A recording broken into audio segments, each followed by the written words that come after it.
Okay, good morning. So today our lesson is on architectural styles. So we touched upon the different style elements last week. At the end of last lesson, we talked about the common styles available. So we talked about the traditional language influence styles, such as main program and subroutines, then object-oriented style, and then the layered styles, the virtual machines, and with the client server architectures, and then data flow styles, under which there were batch sequential and pipe and filter, and then the shared memory architectures, where we have styles like blackboard and rule-based styles. Then there are interpreter-based styles where there is an interpreter or when we use a mobile platform development. And then there are implicit invocations where there are like event-based and publish, subscribe style also. Now, in today's lesson, we are going to look at these in more detail. Okay.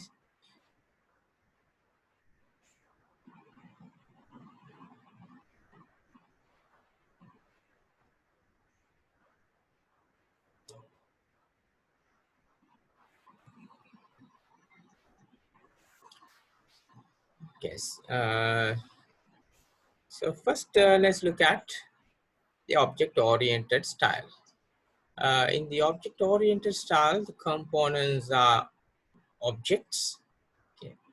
So these are applied inner object-oriented development with language such as C# and Java. And they are the data and associated operations are all together. So in object-oriented paradigm, we have the object variables and the methods both in the same class.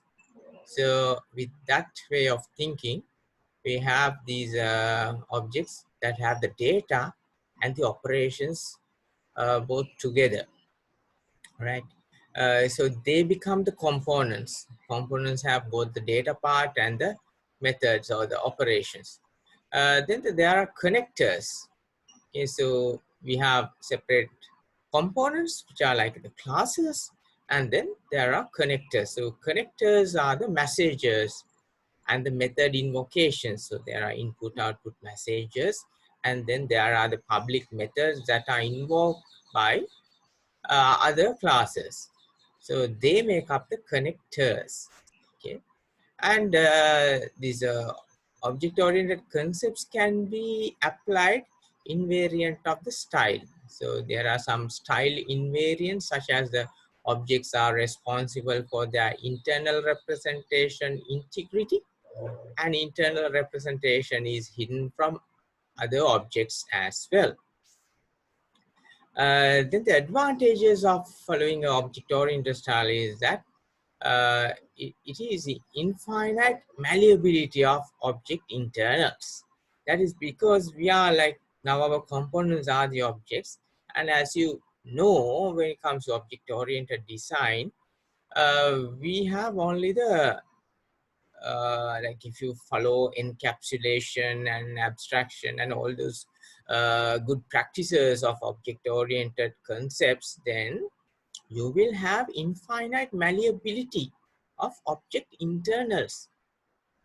What is infinite malleability? Now, malleability means that we can change, right? So we can infinitely change inside the object. The way the object operates inside can be changed without affecting any other outer components. So that's a very good property of object-oriented architectures. And then system decomposition into sets of interacting agents. The systems can be decomposed into agents. Okay, so these agents are kind of independent, so not 100% independent. There will be some connectors that link up all the components together, but uh, up to some level there will be independence among these objects. So what happens is that these objects acts as interacting agents, individual objects.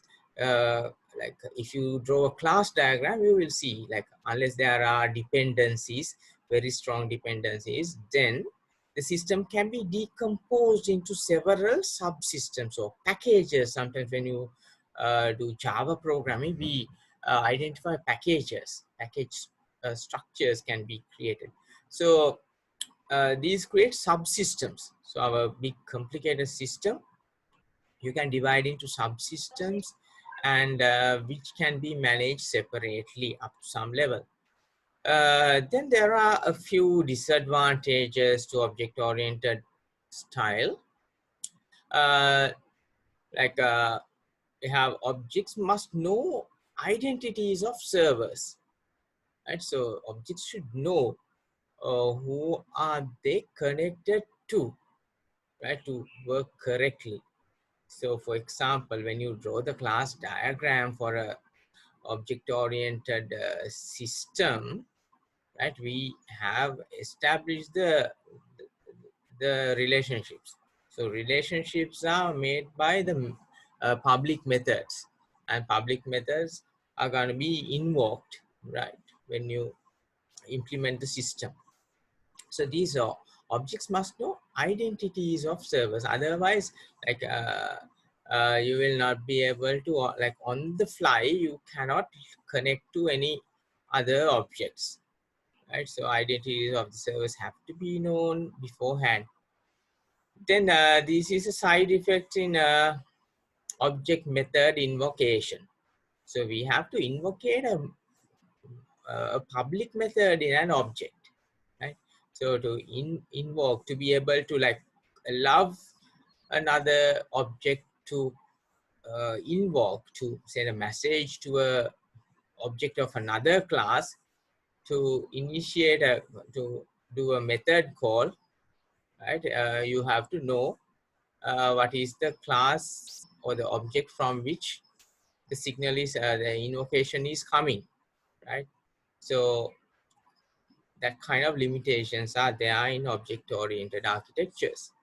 Okay, now for an example, we are referring to the lunar lander game. Now I have put a link to the lunar lander game in the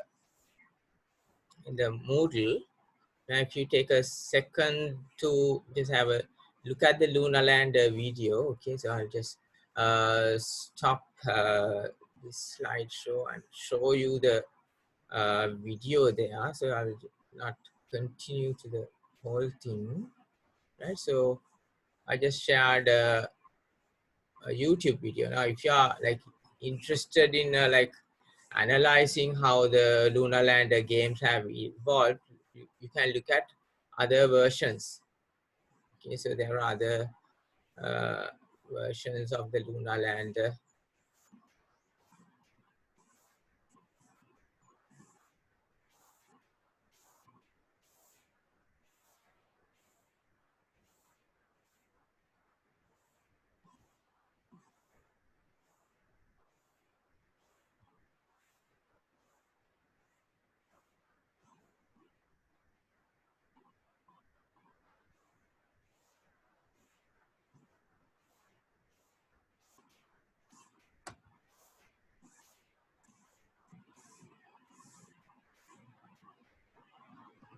Okay, so this shows what is the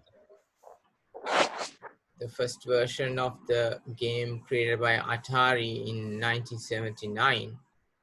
So it shows time. So everything, there's a time limit, and there's a limit on the amount of fuel that the rocket carries. And you can see the controls, you can see the altitude, you have to come down slowly, right? And it shows the vertical and horizontal speed, right? So you have to like slowly come down and land. So So when you land, you get points. So that was the game, right? So now you get the idea. So let's go back to our slideshow. Now, in that kind of game, it is not a very complicated game, right? Now, there are several ways we can design this kind of game, right? So one approach, okay, is shown here, the object-oriented architecture of the lunar lander problem. So in the object-oriented way of addressing this problem, you define a GUI. Right now, in the earlier versions, there was no GUI. Okay, and like, but in the 79 version, there was a GUI. Now, the GUI is a separate class or an object. Then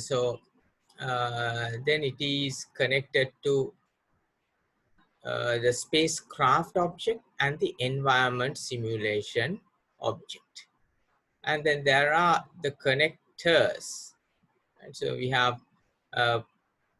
connected by procedure calls, right? So here in the earlier versions, procedure calls were used to invoke, to start or to interact with the other objects. So you see there are getter methods and setter methods. You get the fuel, you get the vertical speed, you get the horizontal speed, you get the all these parameters, and there are setter methods for the parameters that you can set, right? So some of the parameters you can set, some you cannot set in the spacecraft, right? So everything, you get the information from the GUI, you get the data through the keyboard, or you display the data onto the monitor.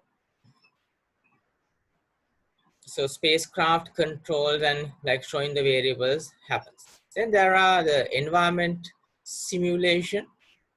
Okay, so that is also done by procedure calls, which are used to calculate the spacecraft's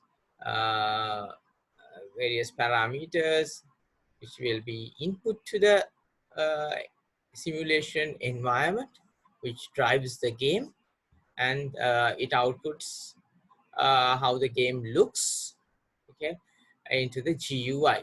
So GUI is handling the game controls as well in this version. So this is not everything is, since everything is handled by the GUI, it's not going to have very nice graphics here. So then if we represent this in a UML diagram, we identified three classes: the GUI class, the spacecraft, and the environment simulation.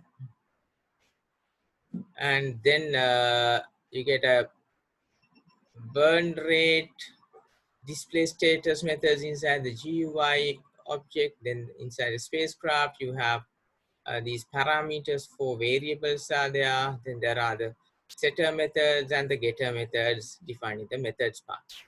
Then the environment simulation class only has a method. It has a single method called the calculate status. So this is a very brief, very high level class diagram for the object-oriented design of a lunar lander game. Okay, now if you look at a layer style, now when it comes to more complicated systems, when you do your projects, mainly like if you have a database, we normally go for a layered style, right? So this is very popular for standalone systems as well as client server systems, right? So here there is a hierarchical system organization where there is a multi-level client server architecture, right? Multi-level. So there are multi-level clients. Some clients have all access, and other clients only have access to certain parts of the server. So that's what we mean by a multi-level client server. Otherwise, it's like a client server network. Then each layer exposes an interface. It's like a API, the application processing program interface, which can be used by the above layers. Layers above one layer can use it to modulate or to manipulate the lower layers. That is, for example, like if you have the user interface, the user interface interacts with the business logic layer, and the business logic layer connects to the API for the operating system or the lower level software layers, right? And this is further complicated when there is a server, actual server.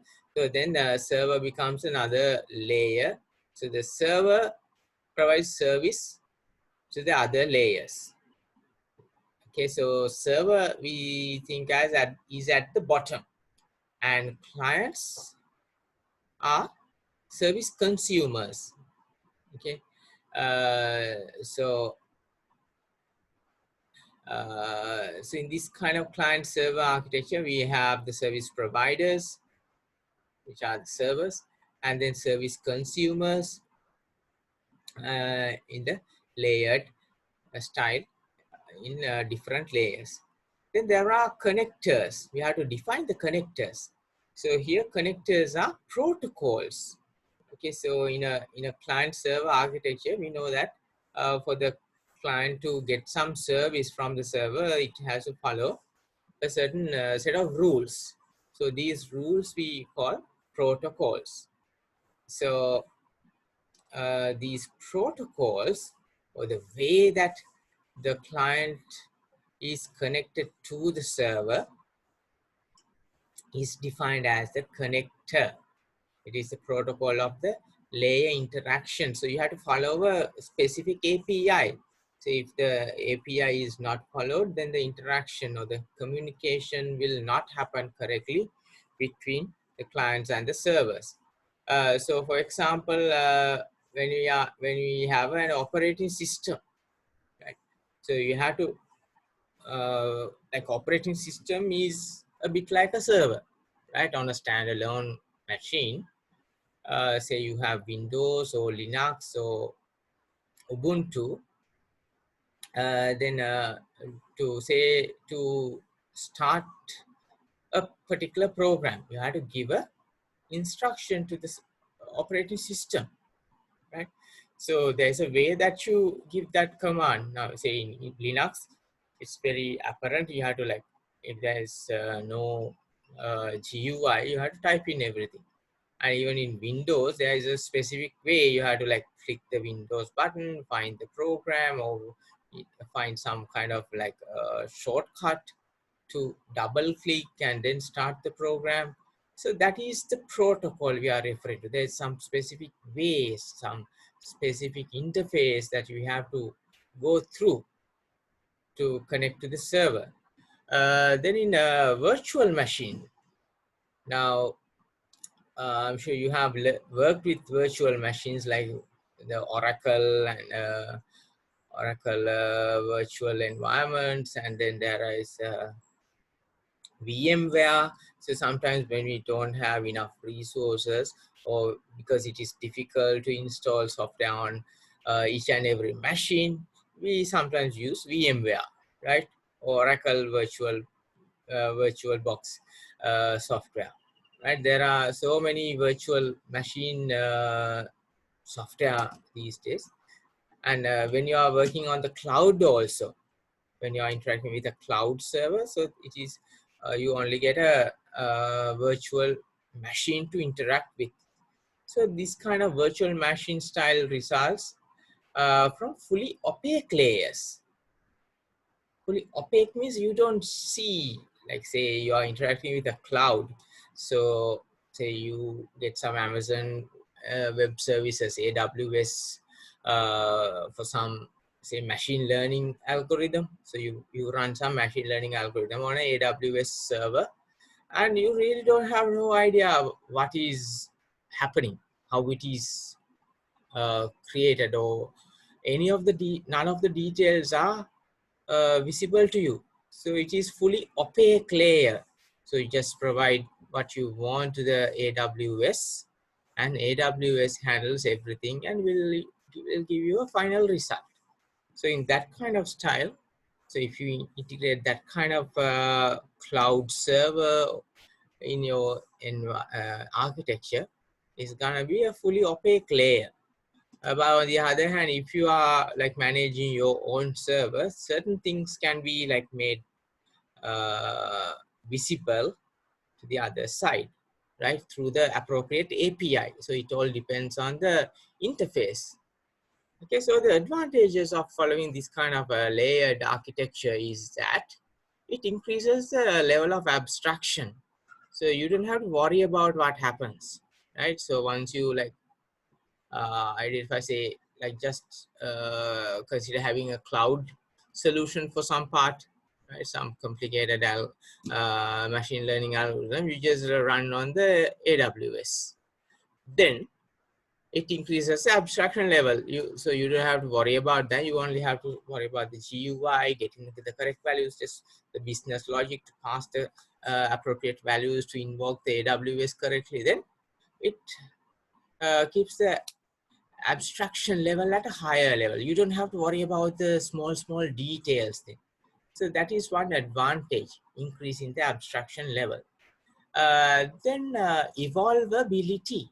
So when you follow layered style, when what is happening in the server is independent of how the client is structured, or what is happening in the client machines, you can easily change any of the modules without affecting the other, right? So it gives you evolvability. Then changes in a layer affect at most the adjacent two layers. So now a problem with normal standalone architectures is that if you change one place, there might be cascading effects.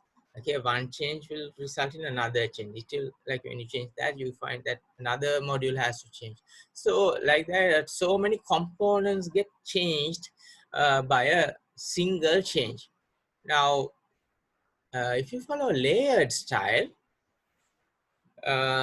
maximum effect, the cascading effect of such a change will be just the adjacent two layers, because there is interaction. So through the APIs, just the two adjacent layers, one above and one below, might have to be changed, right? So sometimes the middleware software might have to be changed. So if you change say something in the business logic, say you have to revise the code of one method. Say if the method is written in Java, right? And the associated swing controller might need to be changed, right? On the user interface side. Then on the database side, maybe the SQL might need to be changed, right? So like that, you only have to maximum change two layers. So two layers only. So it allows you to reuse a lot of code. So we have learned that reuse is a very good practice, right? In commercial software development, it makes your development much faster, right? So when you only have to change two adjacent layers, so what happens is you can just take existing code, right, and just change the architecture to match the current project, and then just have to change the code in two layers only. So different implementations of layer are allowed as long as interface is preserved. So everything depends on this API. So as long as the API restrictions are followed correctly, then we can be sure that the two sides the upper layer and the lower layer software will work correctly. So there are standardized layer interfaces for libraries and frameworks. So these days there are so many frameworks defined. So if you have a web-based application, there are so many frameworks that define how you should have uh, the controllers on the interface and how the middleware should work, and like all the details are specified.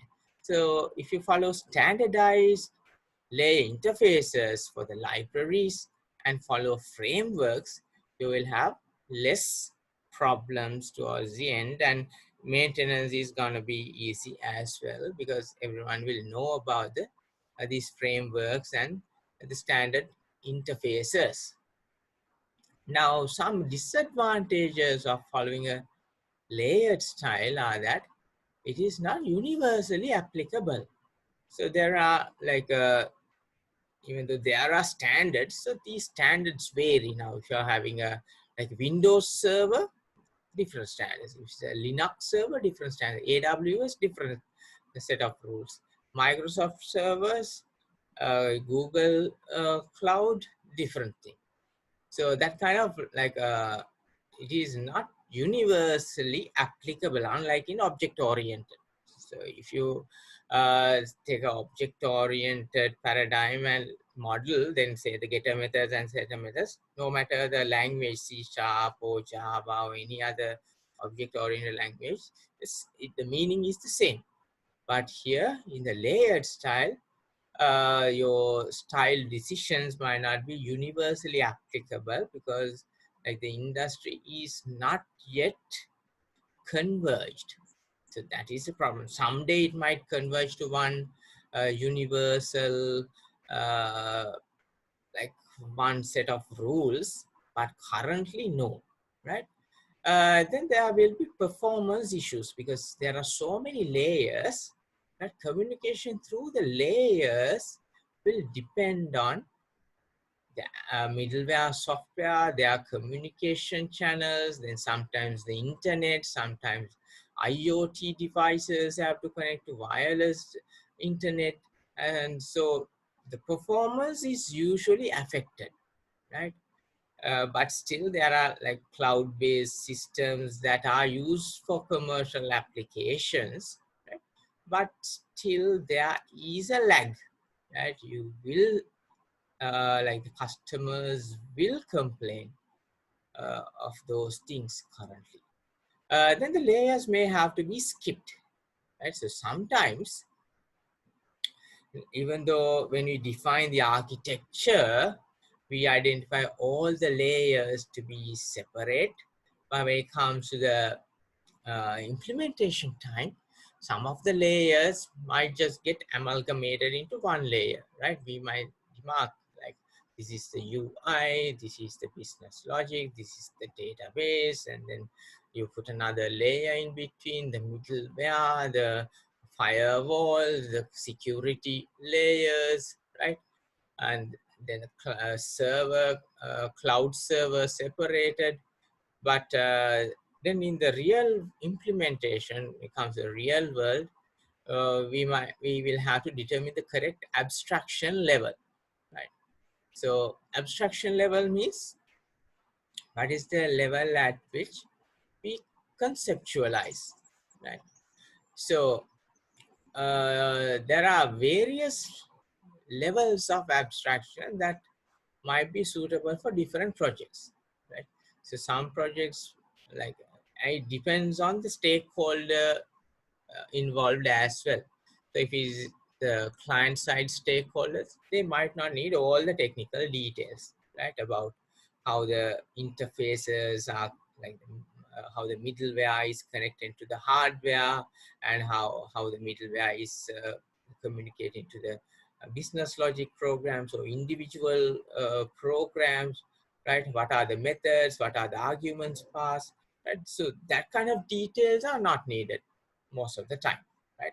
But if it is for the developer, now if you are gonna draw a diagram, the layered architecture diagram that will be looked by looked at by the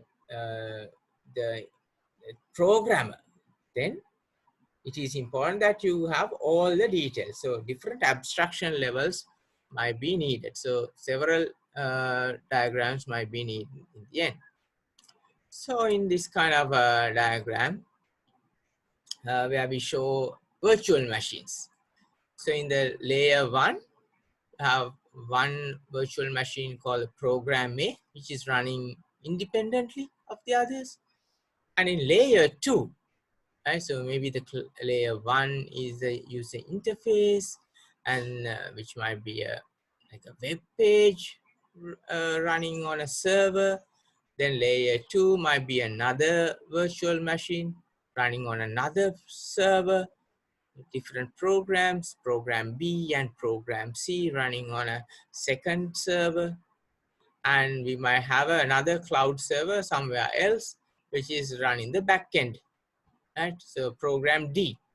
So in this kind of layered system, we might have virtual machines which are running independent of each other. Then we can have very complicated style as well, like in this one on page 9 here. I'm not sure whether you can see this. So you can magnify a little bit and see it here. Let's see whether I can magnify it.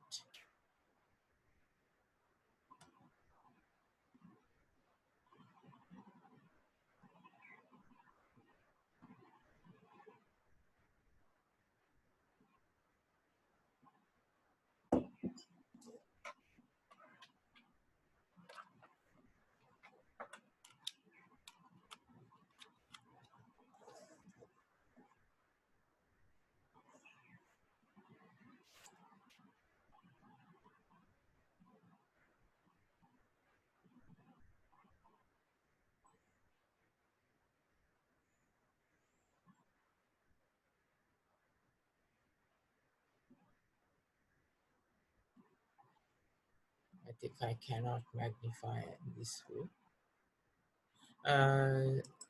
Let's see. Yeah.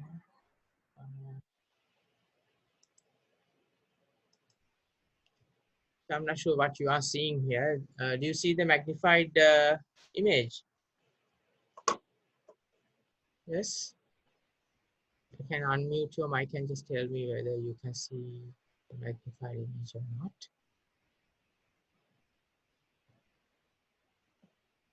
Yes, sir.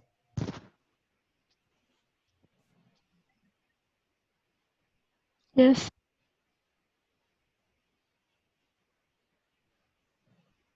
Right. Anyway, you can look at the slide here. So we have the keyboard input handler, which is at the highest level, highest layer, right? So it's a UI. Then it connects through procedure calls. So the basic operating system controls come there, and the hardware, of course. Then there is a game logic and environment simulator. So this is again like a different architecture for the Lunar Lander program, Lunar Lander game. So in this case, in this architecture, you have game logic and environment simulator, which is a separate layer. Okay, so this might run on, it could run on a separate server if required, or it can be the same machine, separate layer. Then it is connected to the generic 2D game engine. So, you know, to like draw the images for the graphic cards and everything can be in another machine, right? So then the operating system. Okay, so operating system uh, is identified as a separate layer. So just before the hardware of your machine or the server. Right? So in this case, it's just like a standalone machine as it seems. So since a server is not displayed, it's just single machine. So you have the hardware, the display, and the graphic cards, everything at the bottom layer, right? So on top of the hardware, we have the operating system layer. Then on top of the operating system, you have the 2T game engine, which is separated, like has separate memory for it, right? And then we have the game logic and the environment simulator, which is the business logic part of the game, right? So for this simple game, we have this. Okay, so if I go back to the previous view, I hope you can see it now.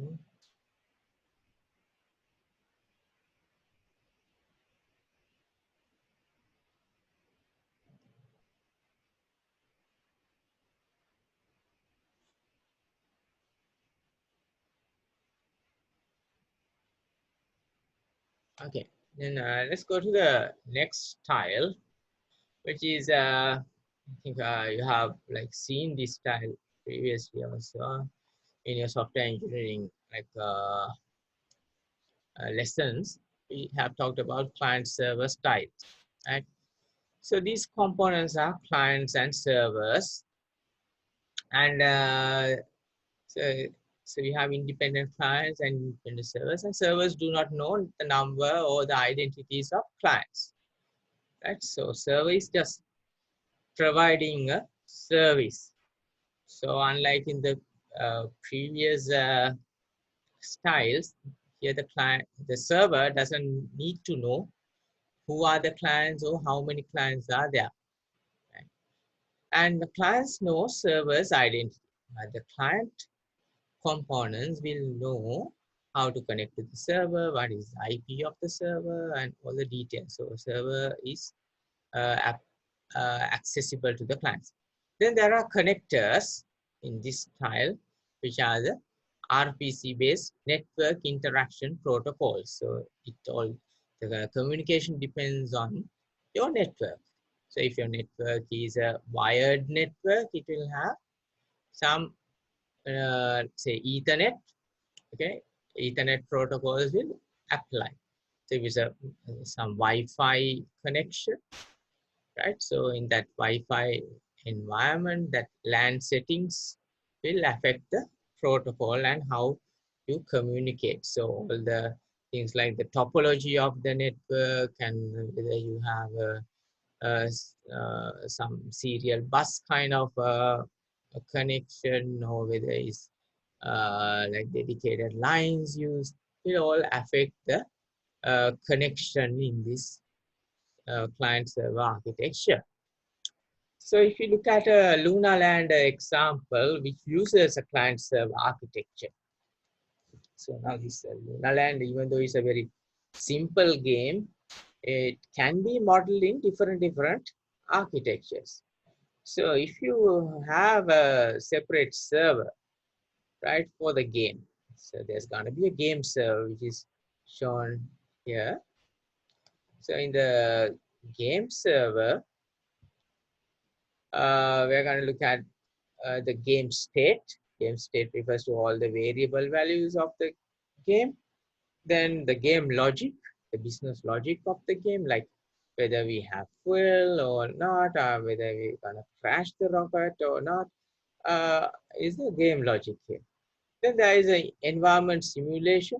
So how you simulate the environment, or like how you draw the rocket, whether to show it moving here and there. So all those calculations happen inside on the server side.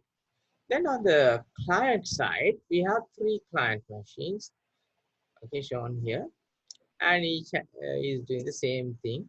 So not much calculations are done on the client side.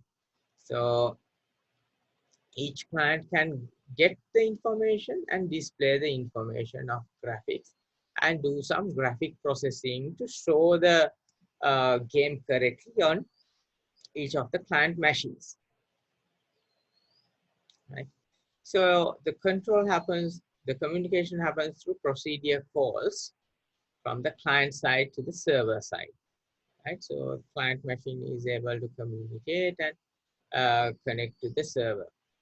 So the inputs are the burn rate, how quickly you are burning the fuel is an input that's important for the calculation. Then the output from the server will be the altitude, the fuel, the time, velocity.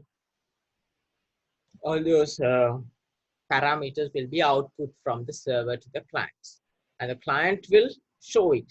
Now on different machines, now these clients can run on different hardware, right? The server will do the number crunching and show what are the variables to be shown, and different graphics can be handled now. So client 1 can be on a Windows machine, 2 can be on a say, Ubuntu, 3 can be a Linux. So slightly different interfaces can be defined for these situations. Now, excuse me, I had to plug in my battery.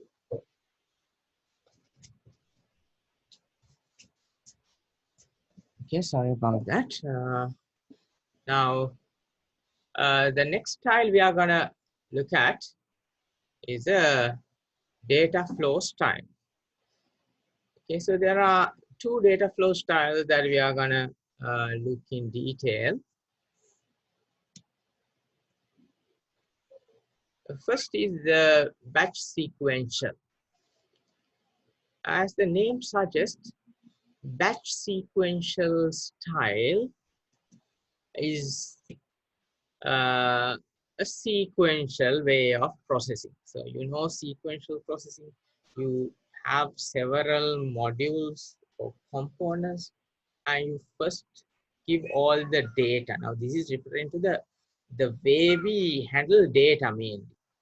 So in data flow styles, where the data is part of the principal design, okay, we have to give more attention to the data and we model how the data flows through.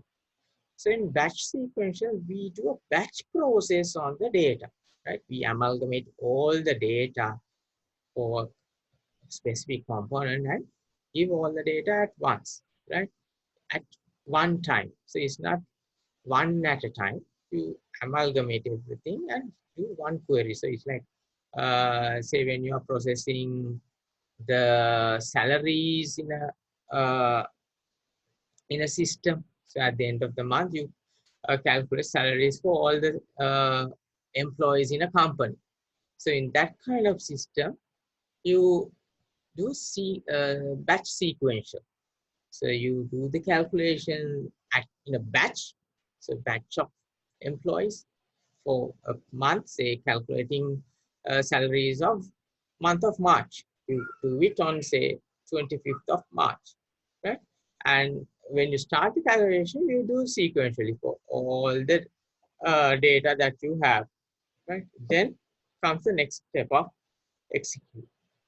So we separate programs as executed in order. So first program runs first, all the data goes to the first program, then output.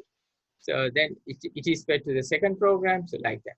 So data is passed as an aggregate from one program to the other, right?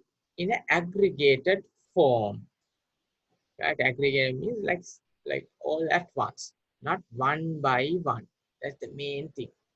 So here the connectors can be the human hand. Okay, so in a older system, we might have you take all your data, enter the inputs, and say you prepare Excel file, right? So that is one. So you take it to the server and run. Okay, enter the disk or the tape or like these days a USB stick would do, right? And then input that data and process. So sometimes still this kind of processing happens. So if you have that kind of data flows happening, right? Sometimes it's not the human hand, but through a wire or some network, okay, or even inside the same machine, if the data is being passed one after the other, right? Say for a data mining kind of algorithm, you first pre-process, and pre-processed data is passed in bulk. So in that kind of situation, also it's a batch sequential data flow, right? So we are mainly referring to the data flow here only, right? So this is also known as sneaker net because we are relying on humans to like humans feet or the shoes to do the networking, right? So sometimes still it is popular because say backing up, right? Especially in financial institutions, backing up on another location is required. So without relying on any of the technology, they usually take the backups and really go and put it in a location, remote location that is secure, that is easy to secure and uh, from other uh, disasters. Right? Then there are data elements of the style, such as have explicit data, right?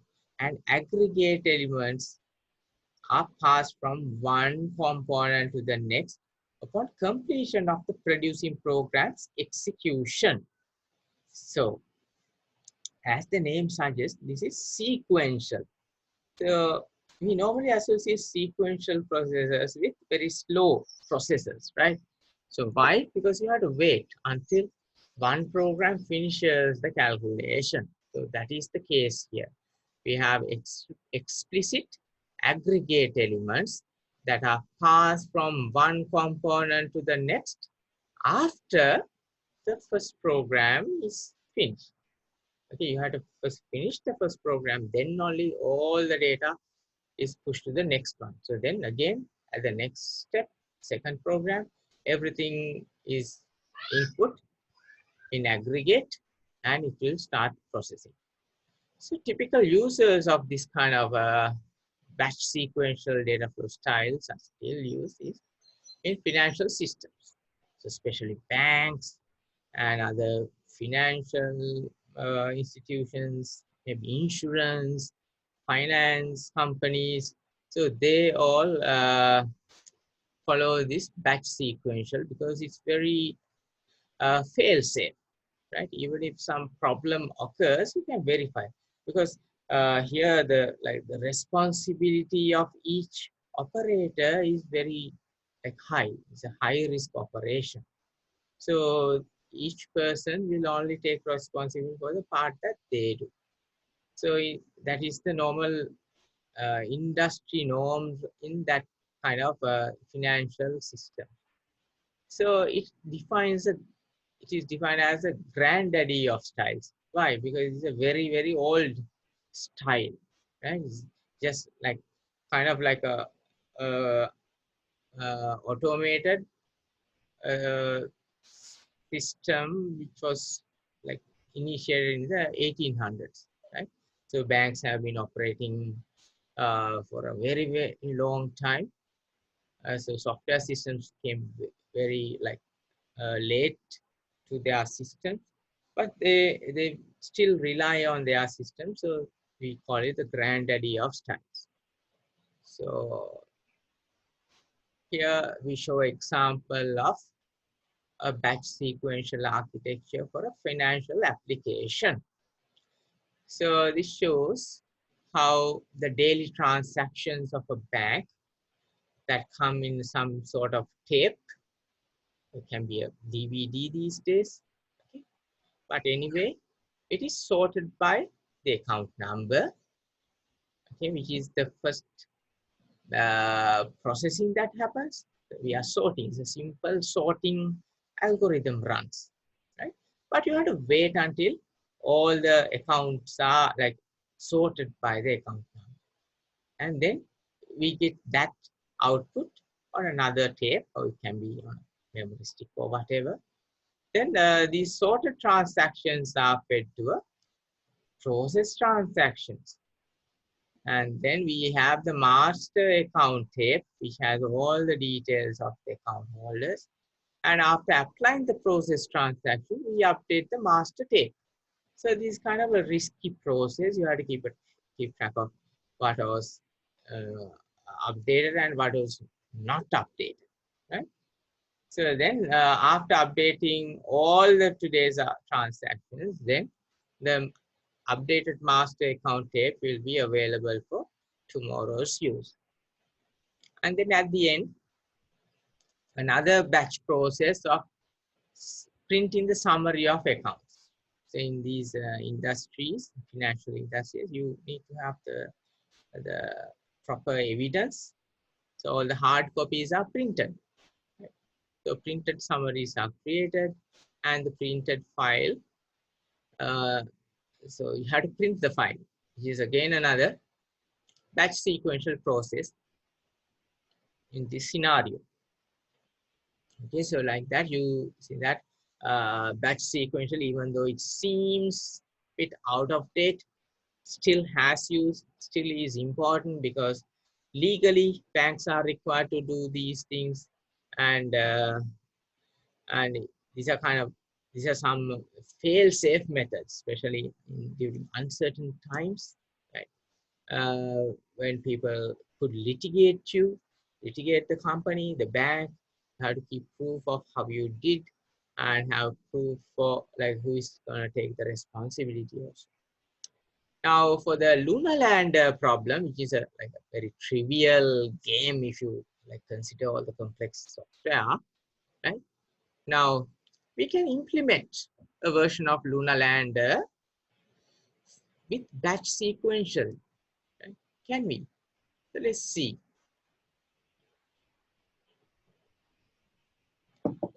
Now this is a game, right? Now if you're gonna apply a batch sequential method for a game, say we start with the amount of fuel, the height, the velocity, and then pass these to the user to get the burn rate.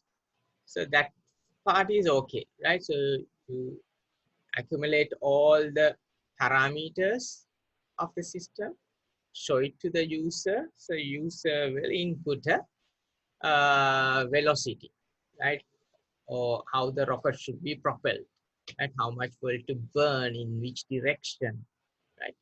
So it is okay. So then the values are updated, the fuel is updated, the burn rate is updated. So then you can do it in a batch sequential manner. We can compute the new height, we can compute the new velocity, we can compute how much fuel is left. So all these things are possible. Then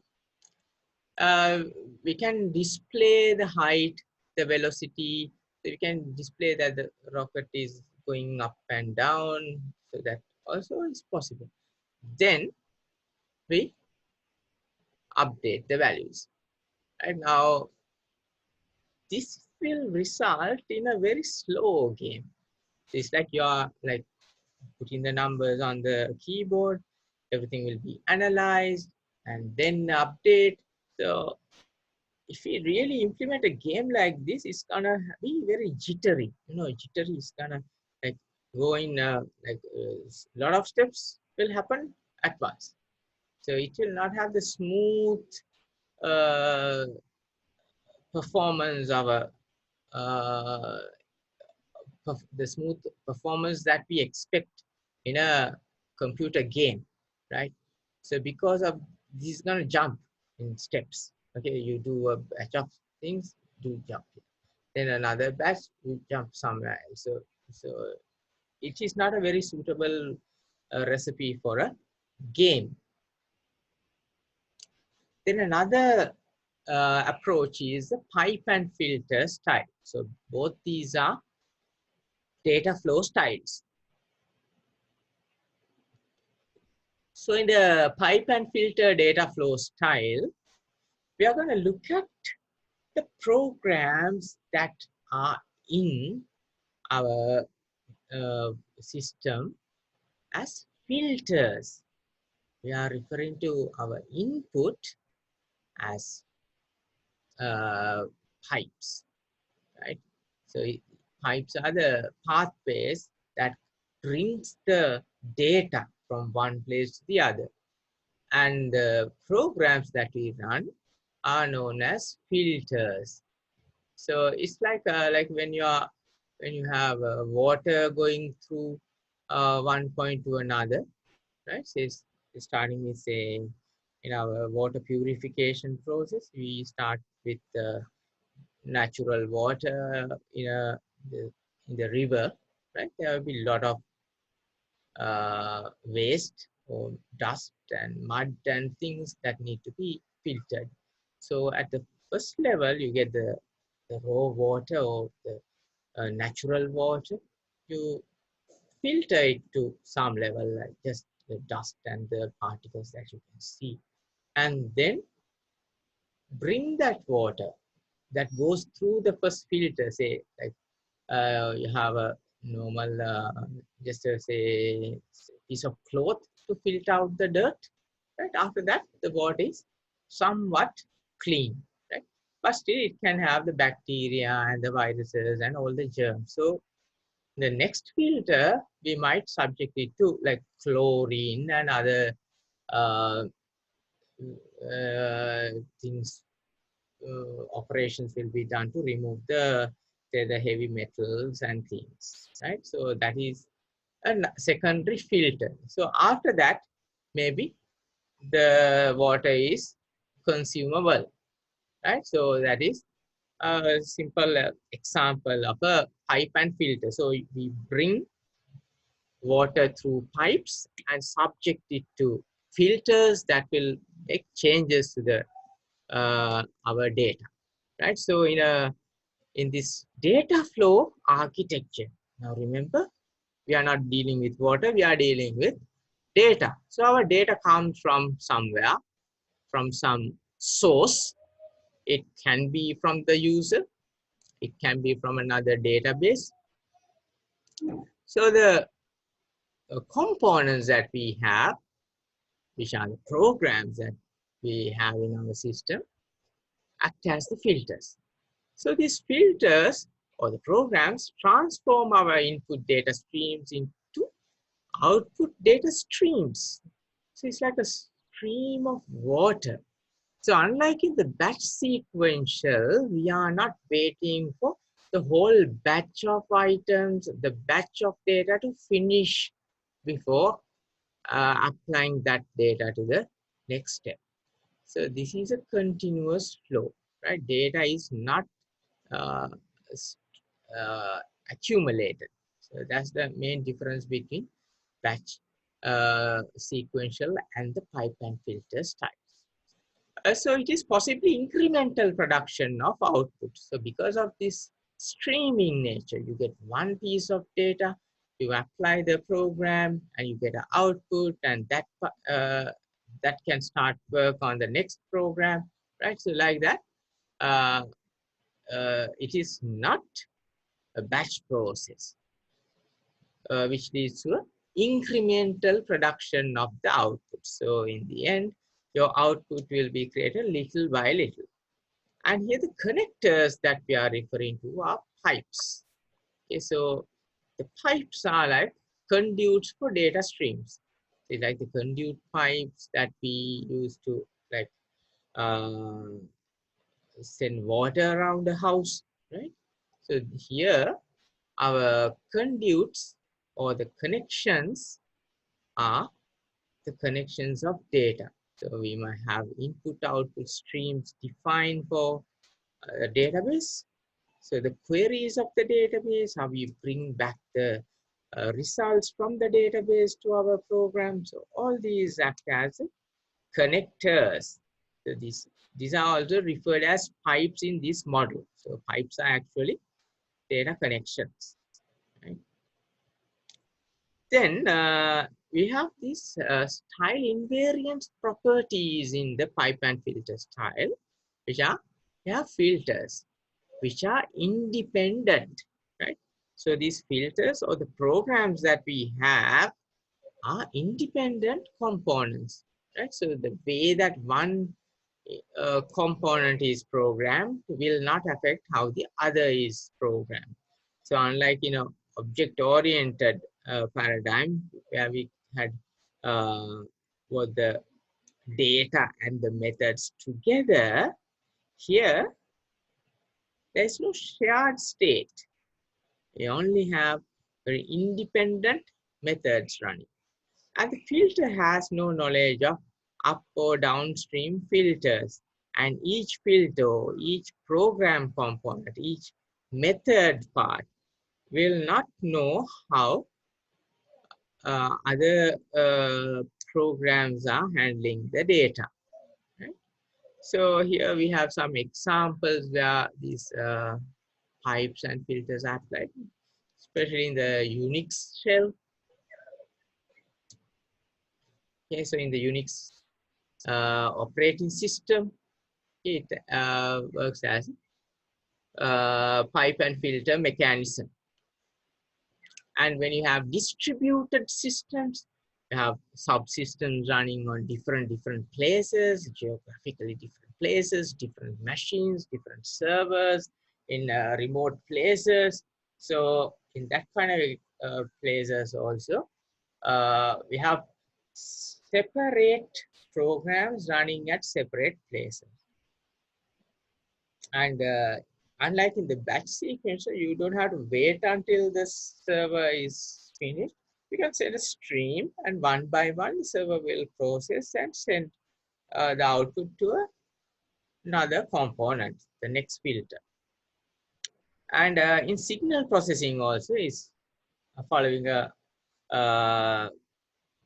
pipe and filter mechanism. Say if you take a CCTV camera, right? So we have CCTV cameras installed around the, say, the university, and it is getting a stream of these images, right? So these video images, we have to like apply signal processing. Say these days, say if you want to identify the faces, so face recognition, you can easily run on with a pipe and filter style. So you get the signal, remove the like the dirty signals, right? We call cleaning the data. So you can apply data cleaning applications, data cleaning algorithms. It becomes the first filter, right?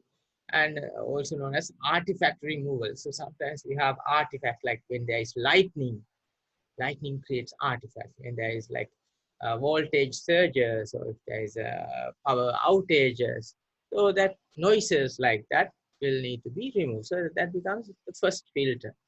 Then we might need to like reduce the dimensionality, apply various transformations on the data.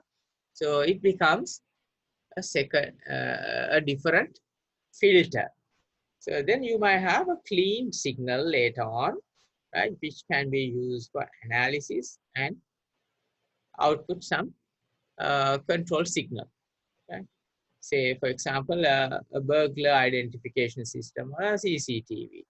So using the CCTV footage, if we run a burglar identification algorithm that uses machine learning, so it will first filter out the wrong images that has noise, and then filter out the images of identify who are the like known people, who are the homeowners and the visitors, and then identify any intruders, right, later on. So that kind of signal processing scenarios. Then parallel programming. So parallel programming was like is a popular method.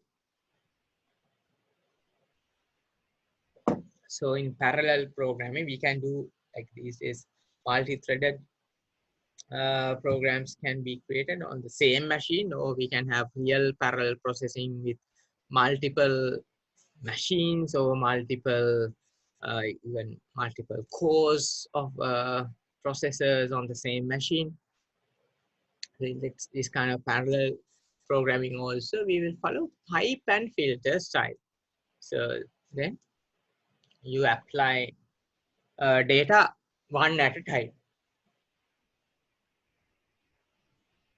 So there's a command in Linux command, I think, shown as an example of how to sort. So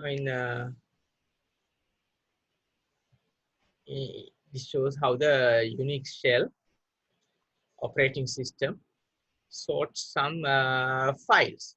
Say like in the Windows system, how do you do? In Windows, if you want to sort by the name of your files, right? So you can just click on the Windows Explorer and then right click and sort, right? But in a Unix, we have to run the specific command and it will do the same thing, and it is following a pipe and filter style. Why? Because you have all the data on your operating system now, and then to apply the sorting algorithm, you apply one by one, and the sorting algorithm will take each data uh, and put it in the correct place. Now, the actual execution will depend on the sorting algorithm. Like if you use a quick sort algorithm or a merge sort algorithm here, it will not execute until all the data is collected. Right? You will not be able to run it. But if you do a simple sorting algorithm, right, like a bubble sort, it might start work and keep on running until all the input is correctly put in place. So there are a few variations of the pipe and filter mechanism that you can apply. So the mechanisms, variations on as we can define pipelines. Let's see, rather than talking about a single pipe, we can have a linear sequence of filters. So you automate a set of pre-processing steps or post-processing steps, right? So which are linear, right, one after the other, sequences of filters. So all the filter applications we can separate from your system. And then you can have bounded pipes. Bounded means you put up a limit on the amount of data that can be in the pipe. So it's like, say, the supermarkets these days have put a limit on the amount of like orders they process. So it's like a bounded pipe. They have a pipe of data streams coming. So people are putting all the orders, but they are not accepting. Why? Because they reached the limit of their uh, pipe. Right? Then there can be typed pipes. Typed pipes are referring to strongly like typed, strongly defined data types or data uh, uh, in channels, right? So these data channels, which are specifically custom made for particular software, we call typed pipes. So let's next look at the advantages of using this kind of pipe and filter architecture, right?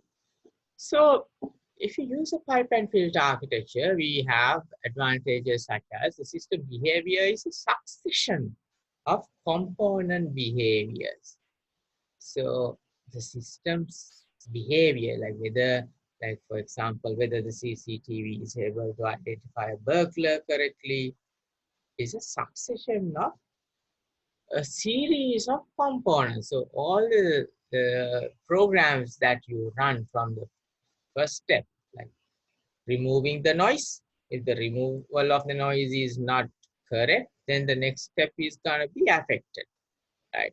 So the system's behavior, like whether the system is going to be successful or not, is going to depend on the successors of the individual components and how each of the individual components behave, right? Then we have the advantages of adding new filters or replacing filters and the reuse of filters can be done very quickly and independent. So it is possible to hook any two filters together. So you can have different types of filters also.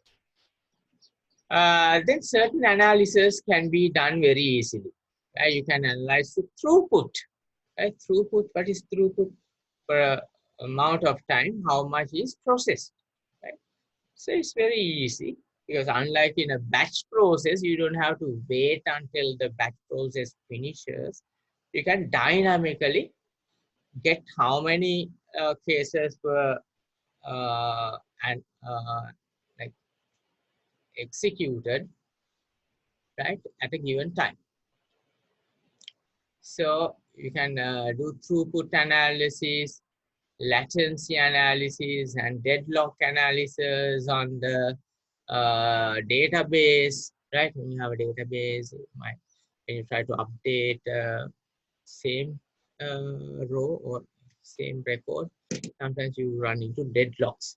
So you can analyze how much latency is there, how much like free time is there, how much time all the servers are busy, right? Then these pipes and filters allow us to do concurrent execution, which is again a very nice, attractive feature of pipes and filters. So unlike in the batch sequencer, you don't have to wait until one thing is finished. You can create your architecture in such a way, maybe distributed architecture that does different filterings concurrently. So now if you like follow the waters thing, like we have several like centers that purify water, right? So at Ambatale, you purify, in other places in Colombo, you purify. So like that, if the same steps are followed, you will get the same results at the end, right? So concurrent execution is possible in this scenario with pipe and filters.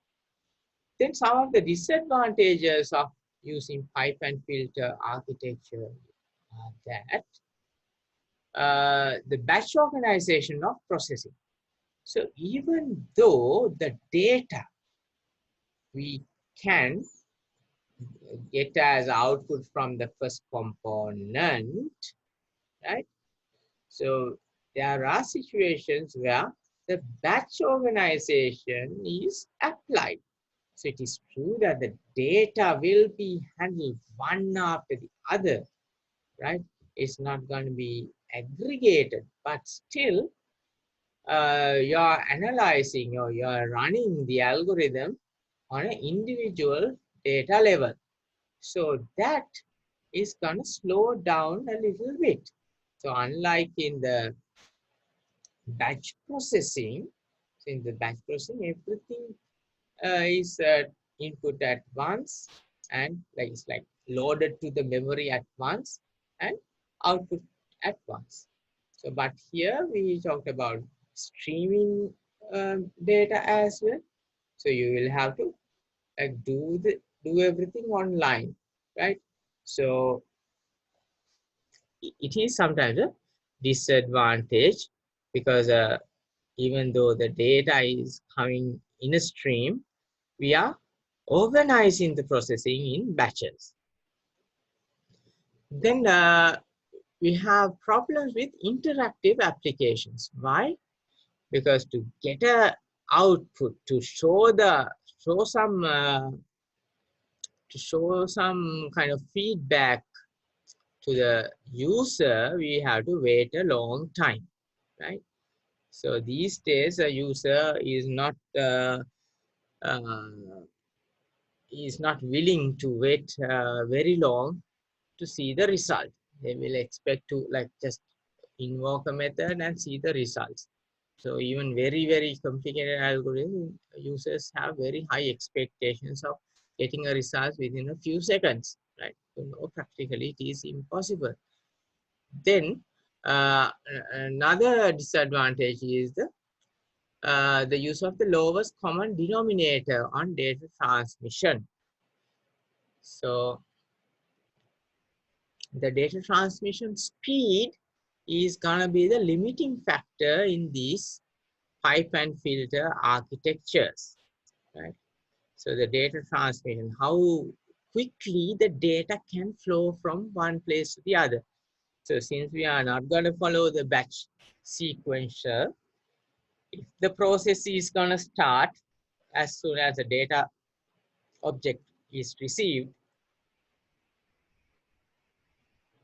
the least common denominator or the lowest common denominator, the decisive factor that affects the performance of pipe and filter is the slowest step. Okay, so whatever component that is the slowest, we might need to address it. Okay, so that's the idea behind the lowest common denominator on data transmission. So you have to identify what is the lowest common denominator and try to improve the performance. So if you can improve the performance, if you can double the lowest common denominator's performance, it might do things faster. Now for our very simple lunar lander program, how can you apply the pipe and filter? Now, do you think is a very practical architecture for the lunar lander? Right? So it might not be the best, but still you can apply it. Right? So for as a case study, let's try how it works. Right? So first up, we get the burn rate from the user. So user has to input the how the rockets are gonna work, and then we will use the stream. Okay? We use the network to input the burn rate and no output there from that stream class. Then using the burn rate parameter, we can calculate the new values for the rocket, right? So its direction, the speed, the velocities, everything is now updated and the new place will be shown on screen, right? So that part again involves the stream. So to display the new values to the user is a third component, and it does that through the stream, which needs to be written by the contactor. Okay. So so maybe we'll have a small break now, right? We'll have a small break and then discuss about the blackboard style.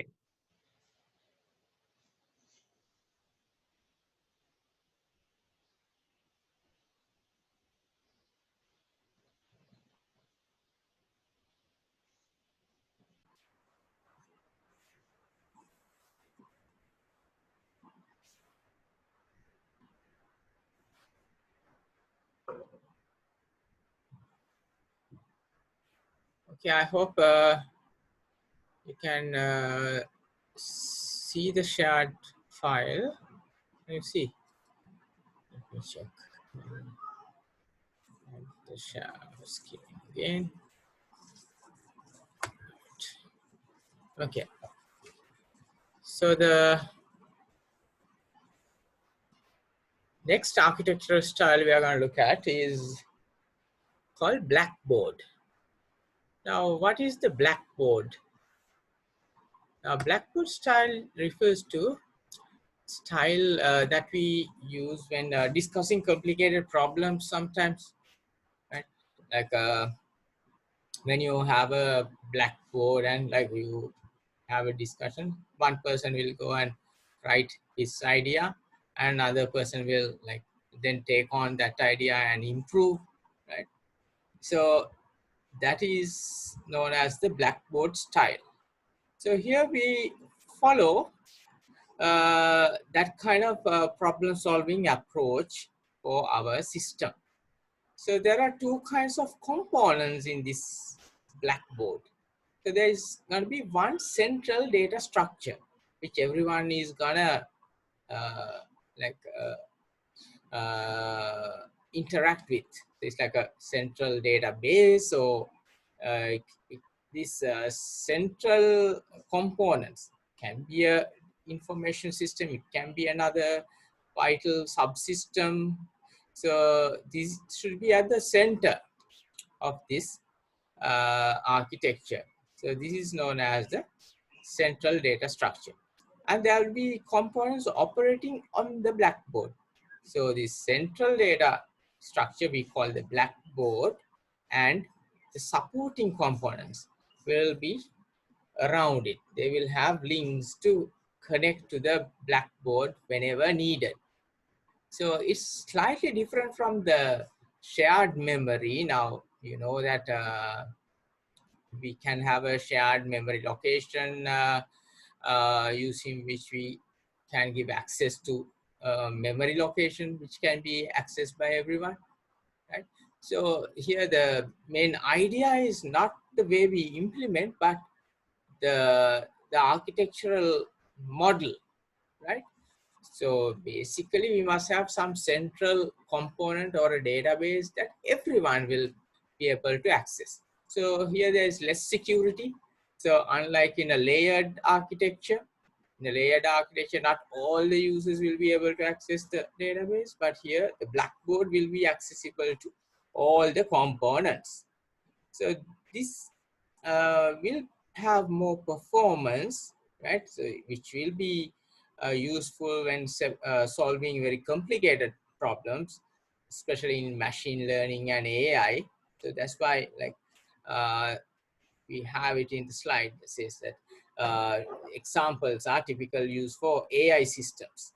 Yeah, you need to quickly access whatever set of the repository of knowledge, say expert system, will have to access the data quickly, right? And it's also used in integrated software environments, right? Integrated integrated systems to hardware, right? Like the Lisp software. Lisp software is another logic programming software. So when certain hardware comes shipped with uh, software that is integrated, it will have common memory. So common memory will have the common integrated software, which will be accessible to everyone. And then in compiler architectures, so when designing compilers, say Java or C++, languages that are compiled, so we write the code, and the code, it has to go through the compiler. So compiler is using, when we design compilers, so like this is about designing programming environment. So in a programming environment, the compiler will have access to all the code, all the libraries, right? And all the other environmental variables. So everything will be accessible to the compiler. So compiler is a blackboard, and the libraries it can access, the code it can access, the environmental parameters it can access. So it's a very uh, uh, accessible environment for the compiler. So here mainly the system control is entirely driven by the blackboard state. So the system, the whole software system will depend on the state of the blackboard. So blackboard state means like if the blackboard can be locked, right? So mean that they cannot act with the values, but some parameters you can open up. So then only those parameters you can pass around. So like that, there are different states that the blackboard can take.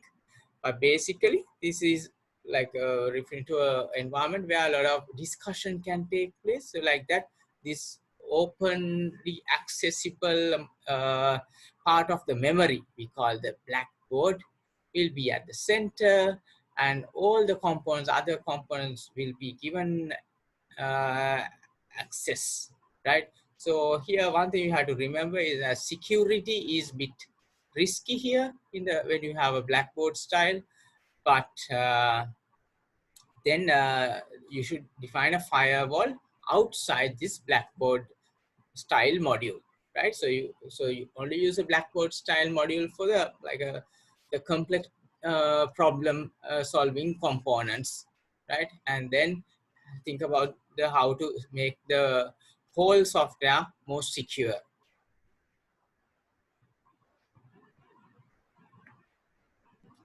Okay, now for our lunar lander problem, right? If we use a blackboard architecture, so you see at the center we now have a data access, right? So we define a data access module, right? So and then it connects to the blackboard. So blackboard is gonna have all the parameters that need to be shared among the burn rate is the UI component that gets the burn rate from the user. Then you have the display values, again a UI component to output the values, and then the business logic part and the compute new values and update, right? So in our very simple lunar lander problem, you just need 3 components that are connected to a now this looks like the star topology, right? Now if you can remember your uh, topologies, now topologies, the concepts of topology can be applied anywhere, right? So because it's just based on the shape. Now if you look at this shape, it's kind of like the star, right? We have the blackboard in the center, the central data storage, and other components around it. So this is a typical star uh, topology or a star schema, right? So in databases, we talk about schemas, right? So it doesn't matter whether you call it a topology or a star. The shape that this connection makes looks like a star. So we need our blackboard to be at the center. So if you see this kind of architecture, know that it is called a blackboard style architecture, right? So another variation is the rule-based style. Now, rule-based style becomes more important when we are dealing with again machine learning systems such as expert systems. So in expert systems type software, we have a set of rules that govern what our software will do. And there is a separate inference engine. If you have learned a little bit about expert systems, now expert systems have rules that say if this condition is satisfied, then do this. So you have a list of such rules. So these rules determine what happens for what input. So when we get a new input, the input will be matched with the existing rules, and if the left hand side of any rule matches the current situation, your input, then those outputs will be fired or selected to be executed. So the rules that matches the current input will be selected to be executed, and a process known as the inference engine. Okay, there's an inferencing process. Just because the rule satisfies will not fire. So it will have to go through a passing by the inference engine. So inference engine passes, so it goes through the selected rules, right, and the user input, and determines which one to fire or to execute. So inference engine passes user input and determines whether it is a fact, rule, or a query.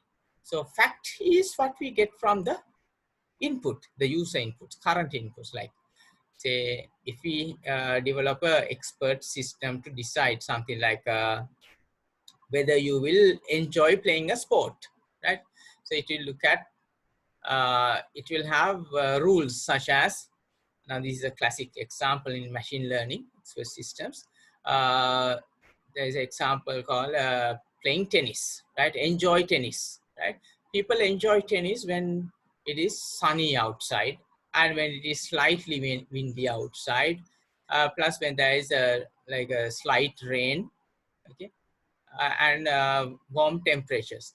But they will not enjoy playing tennis if there is heavy rain, or if it is cold, or if there is heavy wind, right?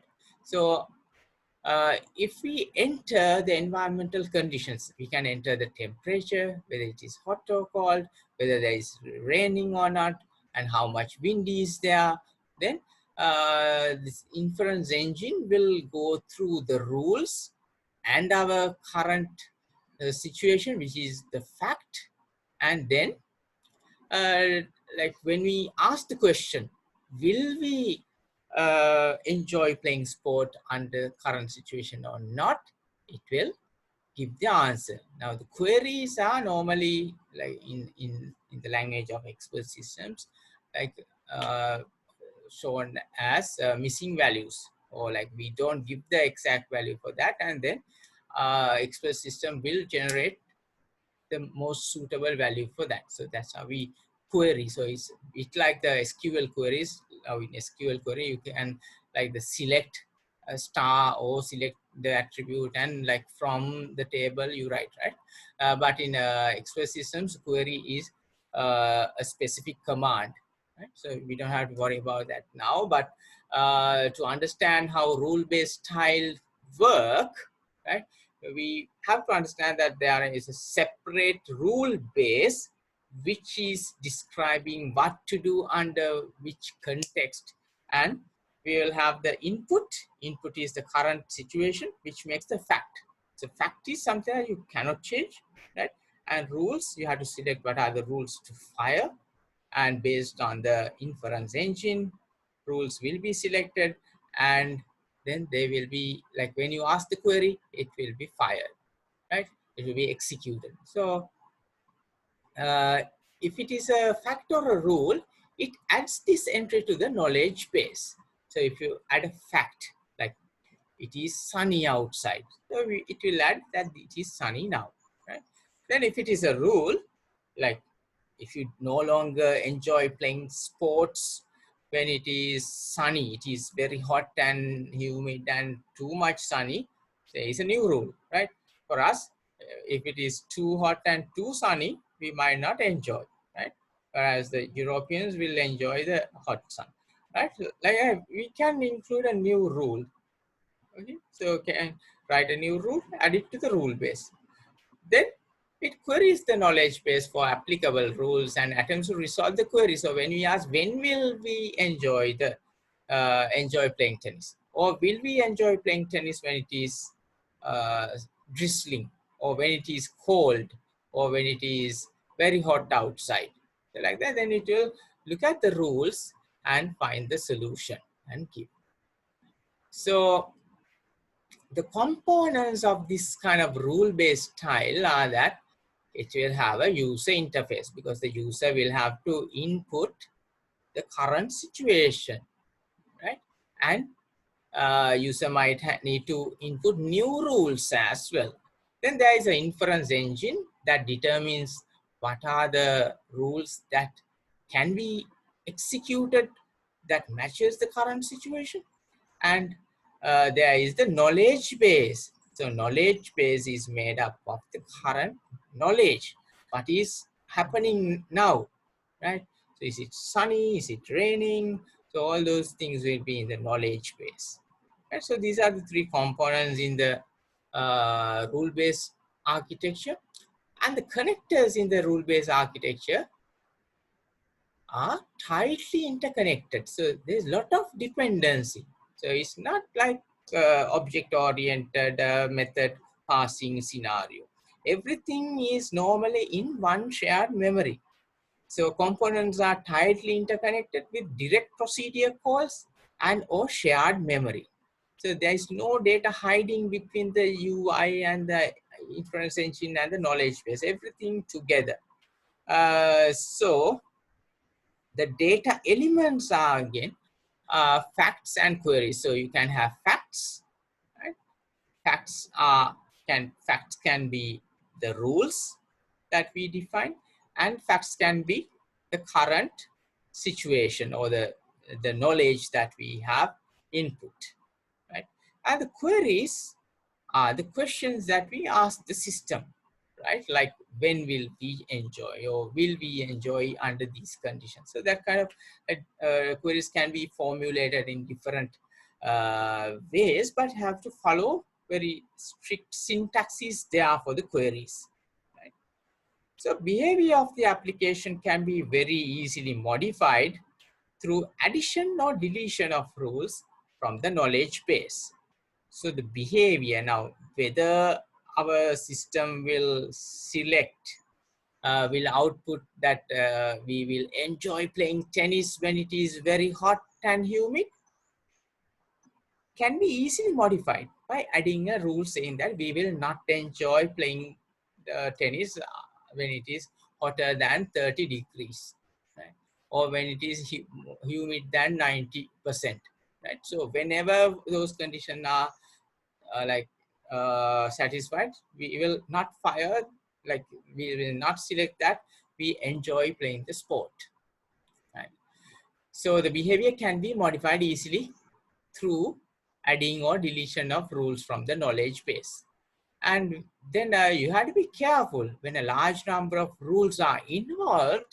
Understanding the interactions between multiple rules can be affected by the same facts can become very difficult, right? When you keep on adding without removing older rules, if you keep on adding rules about the same thing, say there might be a rule that says that someone enjoys playing tennis while it is when it is very hot, right?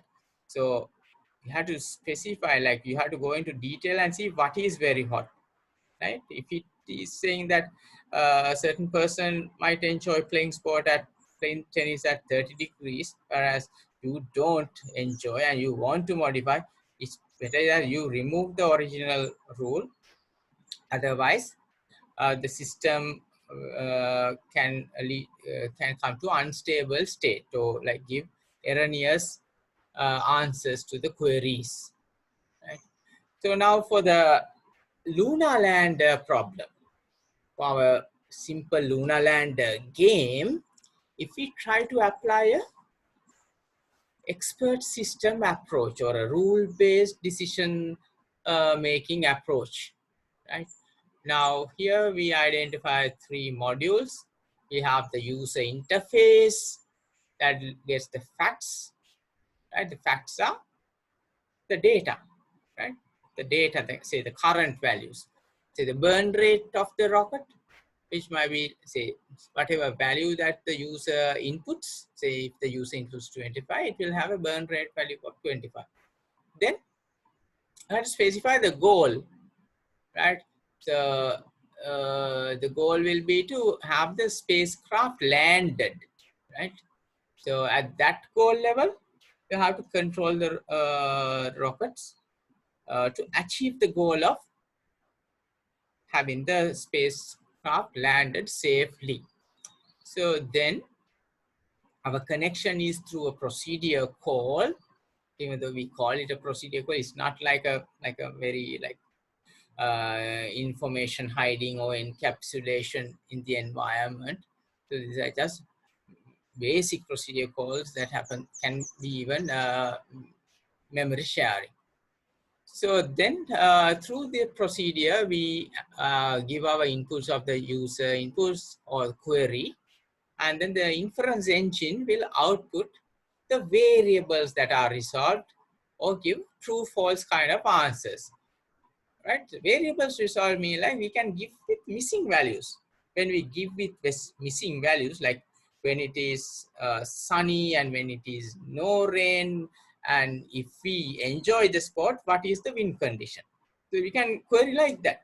So under what conditions of wind will we enjoy? So then it will resolve the variables of the missing values, the whatever like we have put blank, and it will look at the rules and output the possible values for the missing variables. So that is known as variables resolved. Then for the other types of queries, right, we input the current conditions, that it is not sunny, it is snowing, or it is raining, and we ask whether we will enjoy playing tennis or not. So in that kind of situation, the answer will be true or false. So when it is snowing and when it is cold and when it has a lot of wind, you will not enjoy playing the sport, right? So that kind of true and false answer can also result from the inference engine. Then through the data access connector. So data access connector is whatever pathways you have in your system to connect to the database. So our database is not a typical DBMS in this case. In expert systems, there are like different expert system software shells are there. So in that kind of software environments, we call this knowledge base, the place where we store all our uh, rules. Okay, so our facts in the form of the rules, like if-then rules, they are formatted as if-then rules. And then we have to pass our inputs, right? So in the database, we can query, right? The inputs are the queries and the outputs are the database results. So these will have to come through the inference engine. Just because you get something from the database does not mean that the user will see it as a decision to be taken. So it's going to be modified by the inference engine. So inference engine is going to do the thinking part, thinking like the expert. So the knowledge base is in the back end, right?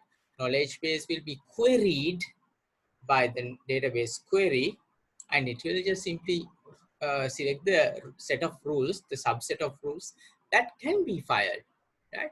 So it queries facts and the rules and select the set of rules that matches the given facts, and the inference engine will select the most suitable output, like whether it's going to be a variable to be resolved or a true false kind of output is going to be selected by the inference engine. So the decision making happens in the inference engine. The knowledge base simply stores the knowledge and it can be queried through the inference engine, right? So this is an example for the lunar lander, right?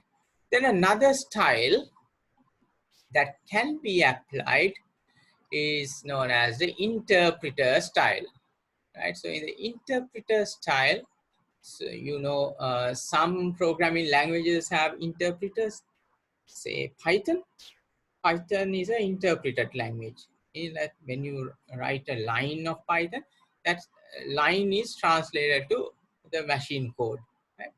So this interpreter style passes and executes input commands, updating the state maintained by the interpreter.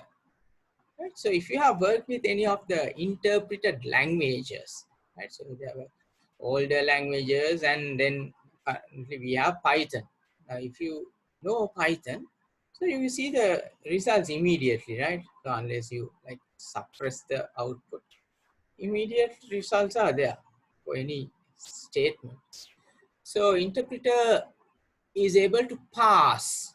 It gets the data and pass the data to the calling portion of the program and executes input commands. So it like translates the commands to the machine code and run, right? So that's what the Python interpreter does. So updating the state maintained by the interpreter. So it will update. So if there is an error in the code that you wrote in the Python code, it will identify, it will give an error. Right? Error messages will be shown. Right? So the components in this kind of interpreter style are that there's a command interpreter. So there's a program always looking at what you type. And there's a program or an interpreter state.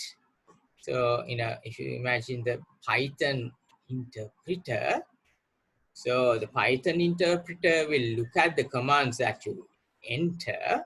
If you like write a print statement, the program will look at the interpreter state. If there are no errors, so just say if you want to type hello world, you look at the statement hello world and just output hello world. Right? So interpreter state can be correct or incorrect, right? And the program will run if it is correct. And the user interface is what happens, like the output, where it's going to be shown on a DOS prompt with a black background, or like you're going to format it with a nice report style. It depends on the user interface part, right? So you can define any type of user interface for an interpreter style. And the basic thing is here is you get instant results. Whatever you type, you get, whatever you input, you get an output. Here the typical connectors are very closely bound with direct procedure calls and shared states through shared memory. So there is lack of security and like not following object-oriented concepts of abstraction and encapsulation and things here again, right? So, but good things are that you will have very highly dynamic behavior, right? Whenever you type, you get instant results. And where the set of commands is dynamically modified, right?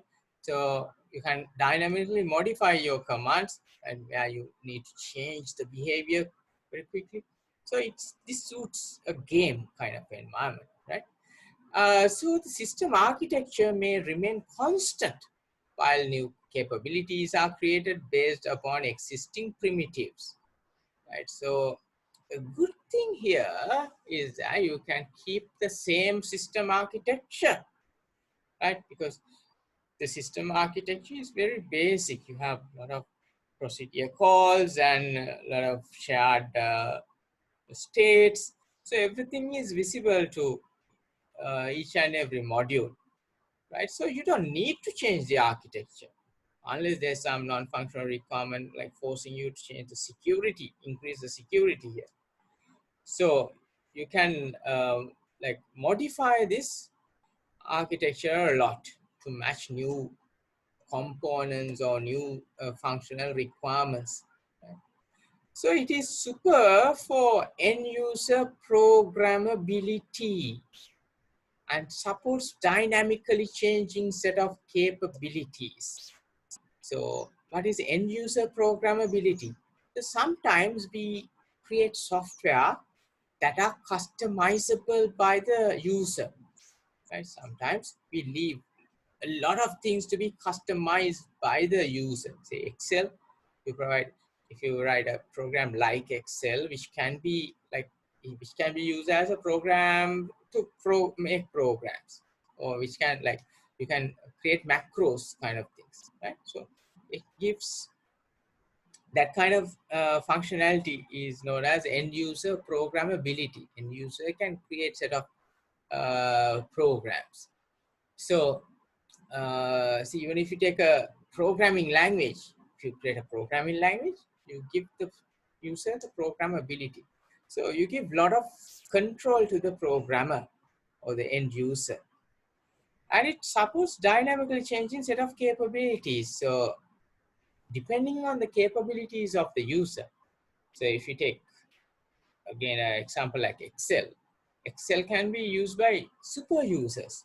So there are super users of Excel that makes maximum out of all the functions and all its add-ons and its macros and all the programmable VB available and the .NET components that you can embed to Excel.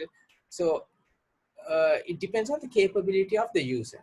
Whereas a basic user, we just who just use it for the number crunching capabilities of Excel, will just use it at that level. So this interpreter style is able to support the dynamically changing requirement set based on the individual user's capability, right? And examples are with Lisp and Scheme. So Lisp is a it's a program uh, logic programming language, right? That is used for using machine learning. So you write predicates and like uh, if P and Q or R, then do S or T and that kind of things. And this interpreter will be able to interpret that language, interpret the commands. Okay. Okay. Now, if we try to apply the interpreter architecture style to our problem of Luna Land. Now, Luna Land is a very basic problem, right? When it comes to like if you compare with commercial software. But here, we can still apply the interpreter style. The main thing here is we have to identify the stream, okay, which we share. Right, so we have a user interface that we use to get the command from the user, right? So commands like burn 50 will come, and you have to check the status there. And through a stream connector, so you have to identify the components are the command and the program and the UIs, and the connectors are procedure calls and shared states. So here we use a procedure call through a stream, which is kind of like a shared memory here anyway. And through this stream, we have the inputs of the line of code. So what is the line of code we have to execute is given from the stream. So this is talking about without a nice graphical interface. So this is a typed game. So there were very old games before the GUIs became like, popular. So GUIs were introduced to computer systems.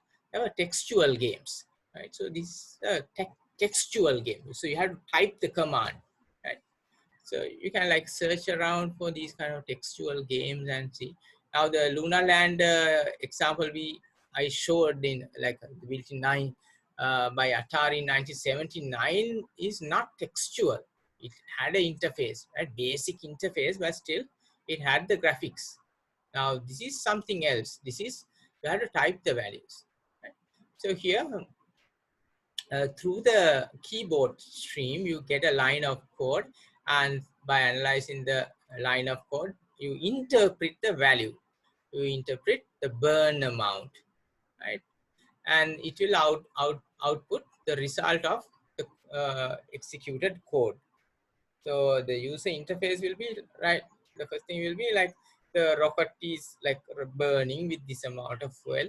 Right? You have to respond that the user's input was identified and was executed.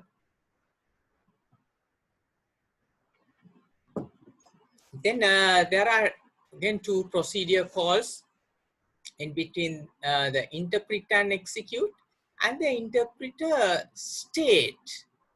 So interpreter and execute are the program components.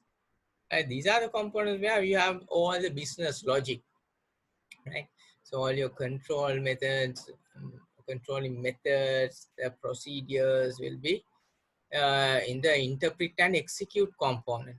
Then the database part is known as the interpreter state. It can be a database, so just a file where all the values are stored. Right?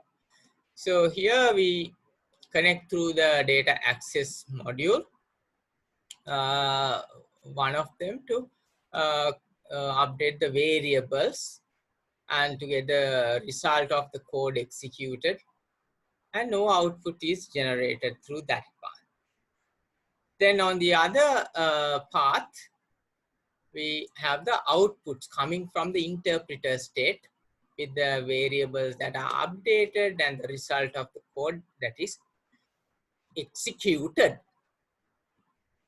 Okay, so these are like separation of input and output can be seen because that's how interpreters work, right? So like the basic interpreter, say Python interpreter. So you type the input command, you get it, you process it, then output the value and you see it in the UI. So it's just that architecture that we are trying to fit into this lunar lander problem.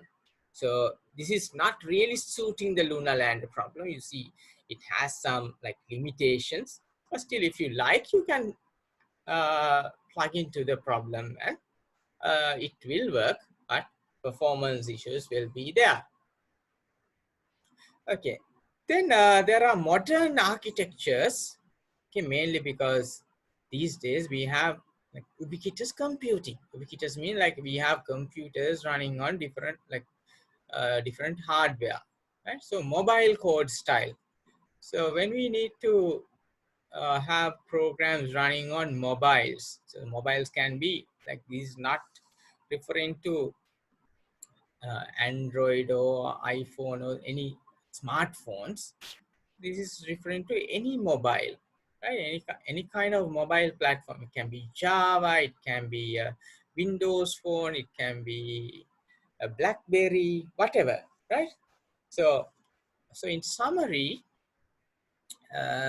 we have a data element. So data elements is some representation of a program, right, which is dynamically transformed into a data processing component. So we have a data element, which is the running part, which has to be transformed into data processing component on the phone. Now, this new device, which has less memory, right? So the components are, we have to identify execution dock, right? We have to identify where will this code run. So if we have a smartphone, maybe we can run it on the smartphone. Right? If it is Android, yes. Right? If it's iPhone, yes. If it is a Java phone, some of things you can run. Right? So you have to carefully identify what is the execution dock for this mobile style. So definitely you will have different mobile architecture styles for different mobile platforms. Like Android will be different, iPhone will be different, BlackBerries or Java phones will be different, right? So whatever, this execution dock handles receipt of code and state. So execution dock will handle, it will receive what are the values and what you have to do and what are the current variable values, right? And it will connect with the code compiler and interpreter. There will be like, you have to do the syntax checking, right? No matter where you execute, you have to do the syntax checks. So whether it's on the server side or on the mobile app, hardware itself, at the execution dock, you have to call the interpreter or the compiler. Then the connectors in this mobile code architecture style are the network protocols. So if it is 4G, 3G, 2G, or Wi-Fi, whatever, or you are like using a wire to your computer. So different protocols can be used to connect. And the elements for packaging code and data for transmission, right? So you have to follow the network protocols. These things will differ according to the network protocol, and you will have different elements. So the size of elements, say if it is a 5G or 6G network, you can transmit very big packets. Whereas if it is, so say think about streaming high definition videos, if you try using a 4G network, yeah, it comes very fast because the packets are coming at a higher speed. Whereas if it is a like 2G phone and you try to like watch videos on an old 2G phone, it might be nearly impossible, right? Because the elements for packaging the data will be transmitted too slowly. So the connectors depend on the protocols as well as the packaging code and the code for and the elements of the data, the data elements or the packet size in normal language, right? The way you understand. Then the data elements are the representation of code as data. So we have now represent our code also as data. Okay, because code might be residing on a server side, but when you want to invoke it on your hardware, on your mobile device, it has to be brought onto the hardware. You cannot run a code that is on the server and make it affect the hardware, right? You have to bring the code to the hardware, right? So that's why you have to represent the code as data as well. And the program state. Now the programs can be in multiple states. States are the collection of variable values. So whatever the values that the individual variables are taking, we collectively call it the program state. So program state should always be a valid state. So we have to validate the code that runs to ensure that program state is in a valid state, right? And in addition, we have the real data, whatever the variable values also, we need to pass it. We have to bring it onto the system, to the mobile platform, which is the data element, right? So then there are different variations of the mobile code architecture where we can have code on demand. So we might be always connected to the internet. So in that kind of case, you might not need to store all the code on the device itself, because these devices have less memory, right?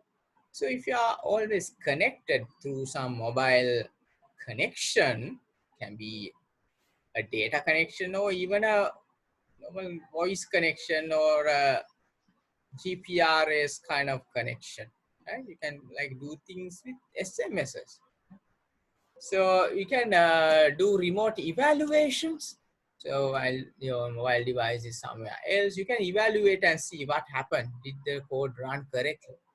And then there are mobile agents, right? So mobile agents are a type of software that are able to run their own set of code and output different states of the program. So like remember that these ideas are applicable not only for smartphones, right? So mobile code style applicable for any any hardware actually. So if we apply this mobile code architecture to our lunar lander problem, so in the lunar lander, we can think about the lunar lander being on a dedicated hardware. Now, if you remember, like there were games that came with handsets, right? Like you remember, like just very cheap games, just a few games in the handset, and you can play around, right? So if we assume that our lunar lander is programmed onto a hardware like that, right? So then we will have these lunar lander program on a applet, right? So on a mobile device, you can easily have a program, a Java applet, right? Java. Uh, so if you write a JavaScript or a VB script or ActiveX, so So there are various types of scripts you can run on various platforms, like even Word and Excel macros are there, right? So these are all examples of uh, mobile code architecture. So for this instance, if we assume that we have a game server which does all the hard calculations, we assume that our this basic phone is not able to, does not have the memory to control anything, to calculate anything. So we will have a dedicated game server, and through the stream connectors, right? So these streams can be any mobile telephony method.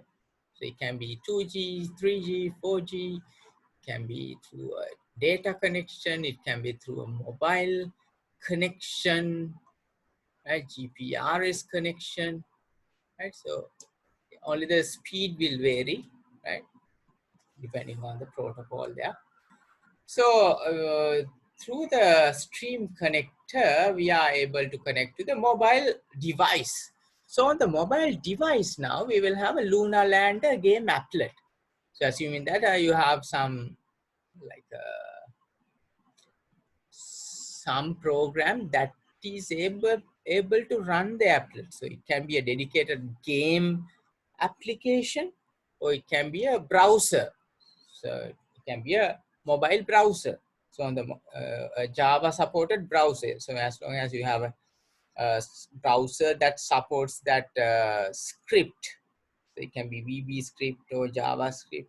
As long as that applet is supported by the browser, you will be able to run the Luna Lander program on this mobile platform, right? So that is the idea here.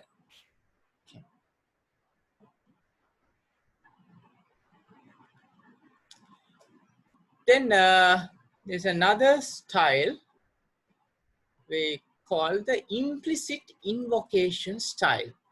So in the implicit invocation style, the event announcement is done instead of method invocation. Now, method invocation that we talked early on in the object-oriented style is a public method, but then it's on the server side or on the class, and the other objects have to know that this is here. Otherwise, other objects will not know where to call, right? So unless just because the public method is there, say you have a say Luna Lander module with the methods to like change the burn rate. But if the UI component doesn't know that there is this public method, it is not able to invoke it, right?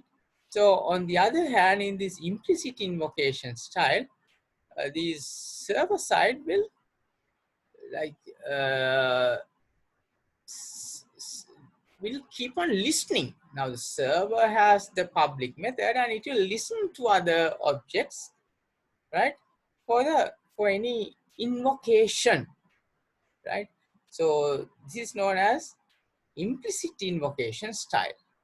So here we do event announcement instead of method invocation, right? So that is whenever the state changes of a given public method or the variables involved, these will be transmitted to all the classes in the system, right? So these listeners register interest in and associate methods with events. So there will be specific listener objects, right? Listener objects that will look at the changes, that will monitor the changes. So there the system invokes all registered methods implicitly. So all the registered methods, so all the methods will be made public in this case, okay, for any class, and they will be open for invocation. So system invokes all registers methods implicitly, right? And then the component interfaces are methods and events. So in this style, the interfaces are methods and events. Right? So it's like unlike the user interface, which is only for the user. Here now we have methods. Methods become open to everyone. Methods, uh, and the events. So if a method and a event is a change in the value. So when a variable value changes, everyone in the system, all the components will be updated. This one changed. So there are two types of connectors that can like work in this implicit invocation style. So it is either explicit or implicit in response to events.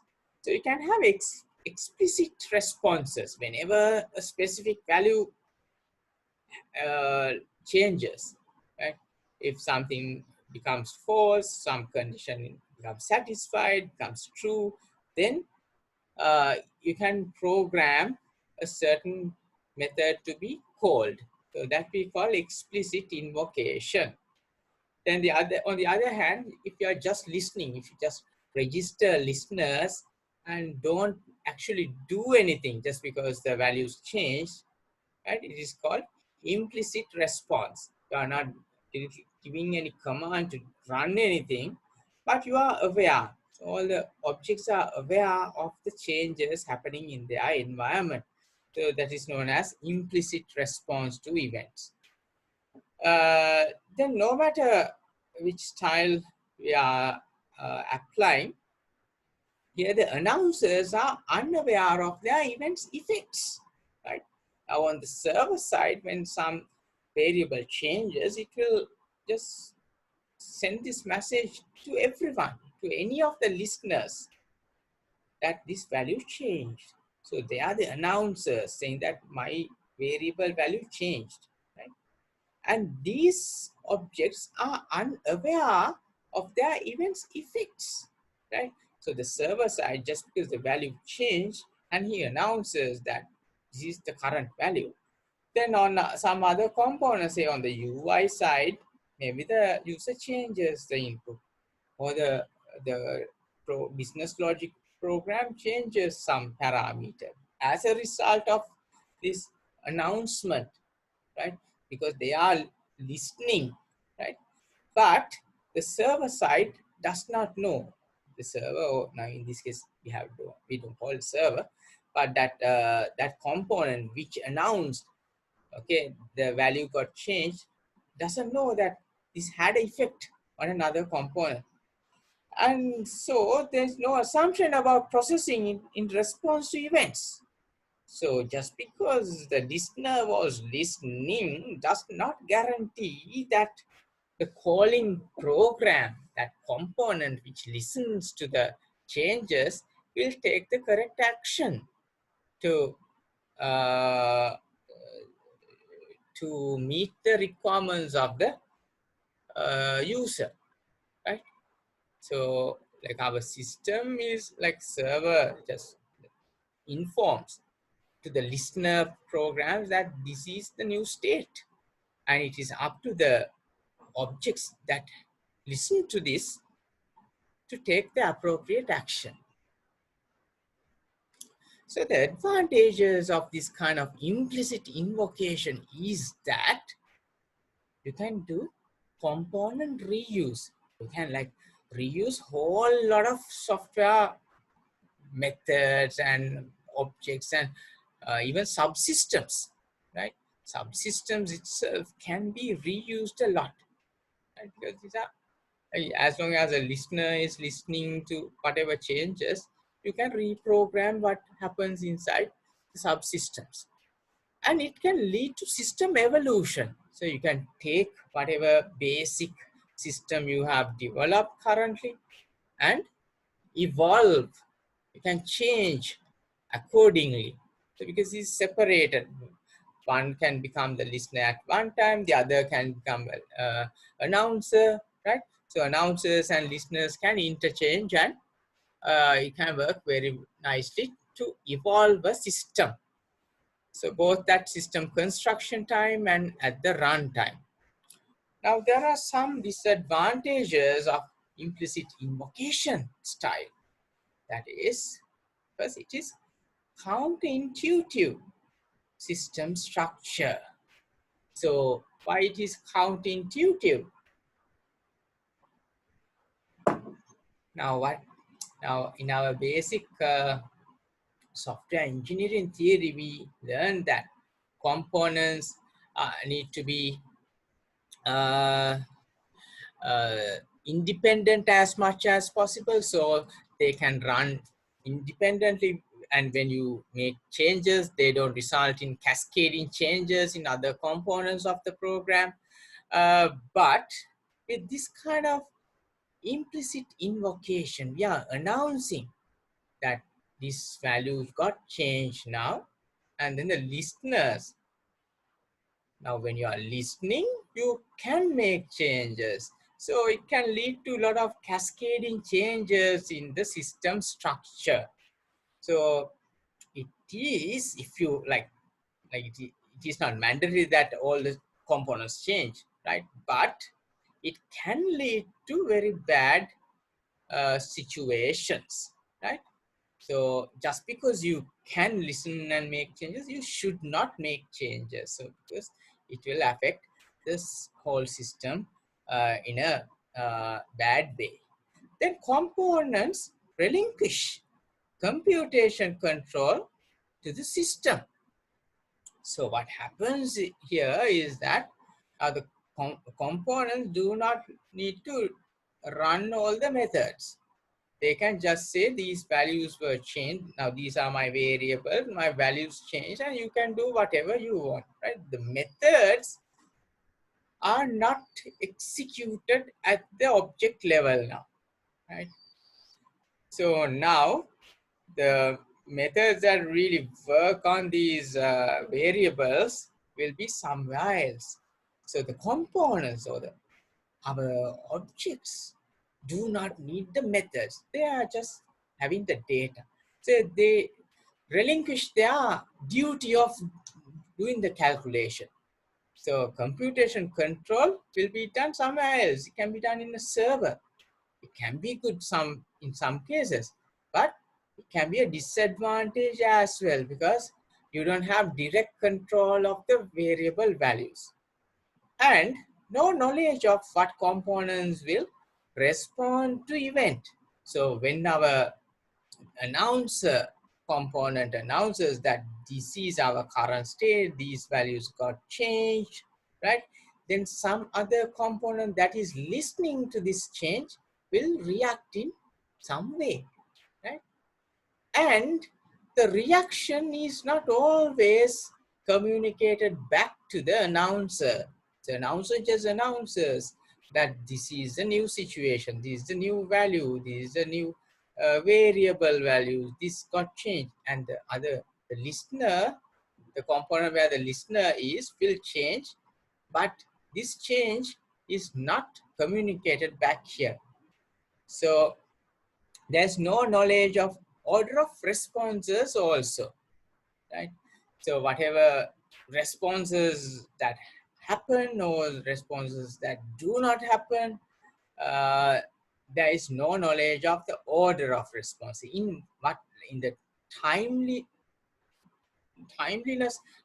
All the listeners will be listening, right? Like if you register listeners for some event, so when that event happens, say a variable turns true to false, right? So when it turns false, we might have listeners registered to do something, okay? But one listener might register it quickly and that component might take action. Another listener uh, identifies it, but that component might not invoke the required method, right? Or it happens later, right?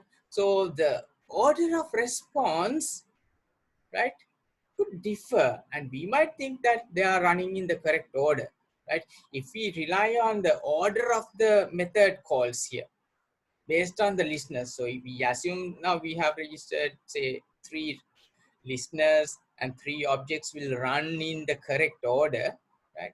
Unless the order is like controlled by some other mechanism, just by the implicit invocation, we cannot guarantee that they will run in the correct order. So it might be 1, 2, 3, 2, 1, 3, 3, 2, 1. So 6 combinations might work, right? So you cannot be sure about the order of the responses. Okay. Then another architectural style is called the subscriber register or deregister method. So in this style, subscribers or the program components will register or deregister to receive specific messages or events, right? So publishers broadcast messages to subscribers either synchronously or asynchronously. So these publishers are the components, the important components whose values are of interest to other program components. So in this case, unlike registering a listener on the client side, right? So here the registered subscribers will get the value changes continuously, right? So it can be synchronous. Synchronous means every second or every millisecond, some number of times you update the your situation. It's like the observer pattern. So if you can remember the observer design pattern that you learned when you register observer, all those components who have registered for the observer will get the updated values, right? So it can be synchronous or it can be asynchronous. So asynchronous means not connected to a time, but it can be connected to an event. So like in the like some variable value change. So when a variable changes the value, then only you send the messages, right? So it's also a bit similar to the implicit invocation, but the way the message passes is slightly different. Right?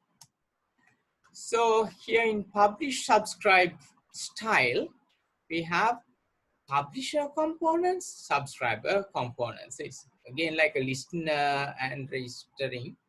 Publishers will announce whatever value changes. If it is synchronous, they will continuously send the values.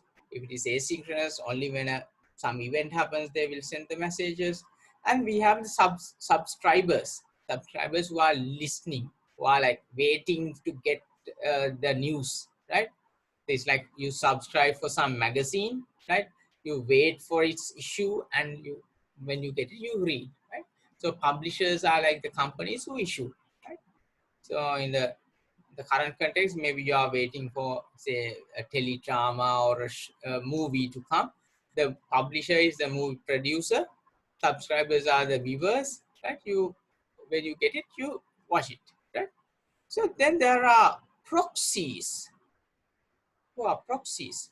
Now, proxies are not information consumers, but they are just handling the information coming from the publishers and make sure that different subscribers. Now, we might have components that are very different, but the publisher is the same now.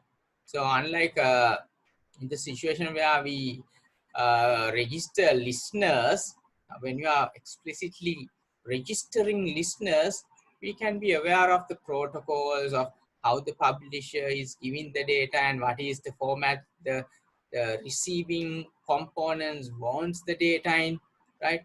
But now this is just publish and subscribe. Publisher will just publish in their own format, and the subscriber will have to it is the subscriber's responsibility to manage the data that it gets.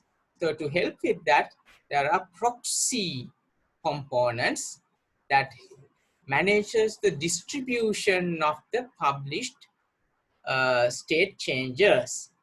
Right?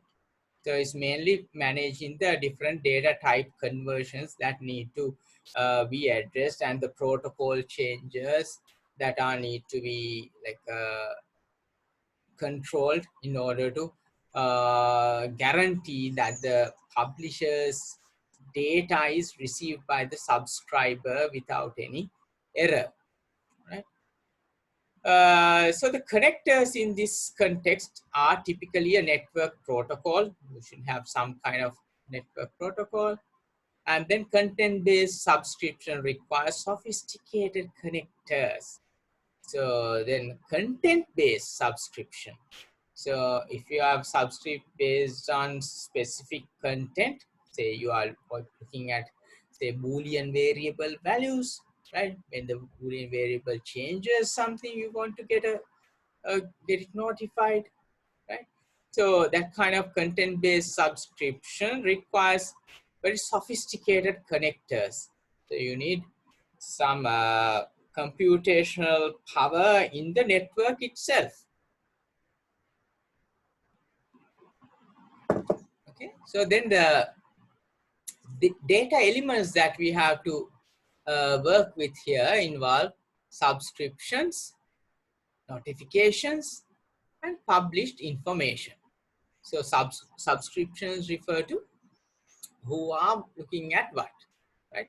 So when you have multiple objects, some objects might be registered with some subscriber, another might be registered with another. So they can be in turn registered for each other's notifications, right? Then how the published information is defined is also part of the data elements, right? So it defines like what are the types of data, how are the packets arranged, right? So all those things come under data elements. And then the topology, right? Now subscribers connect to publishers either directly or may receive notifications via a network protocol from intermediaries. So we mentioned that we have these proxies, right? So the subscribers, which are the components that want to get the state changes and the data values, right? They connect to publishers either directly or may receive notifications via network protocol from the intermediaries or the proxies, right? So you can directly register for the subscriptions. So the publisher might transmit directly to the subscriber and it counts receive. Or there will be some intermediary like that will do all the management. So the publisher side, you just have to like publish regularly. The proxy or this intermediary node will manage who has subscribed. So it's like a local newspaper dealer gets all the newspapers and look at who has subscribed to receive which magazine or the newspaper and like delivers it. So it kind of reduces the workload on the publisher components. Then the quality is yielded highly efficient one-way dissemination of information with very low coupling of components. So this is useful when we want to have low coupling, right? So if you can remember, when it comes to designing, having tight coupling is always bad. Why? If there are tight coupling between components, if you change one component even slightly, it will affect the other, and you have to change all the cascading changes, right? So maintenance can be huge. On the other hand, low coupling is acceptable and like it is always there. You cannot avoid it 100%.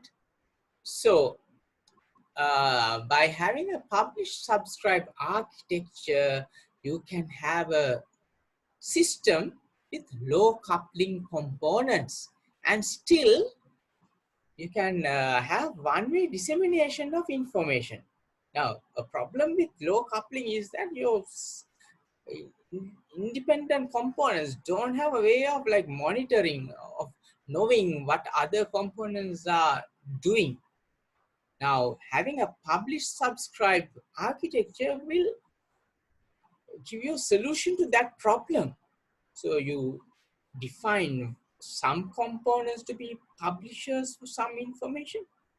Then others are subscribers. So subscribers will know what the publisher component is doing. So it leads to low coupling. So when the publisher announces this is the value, right?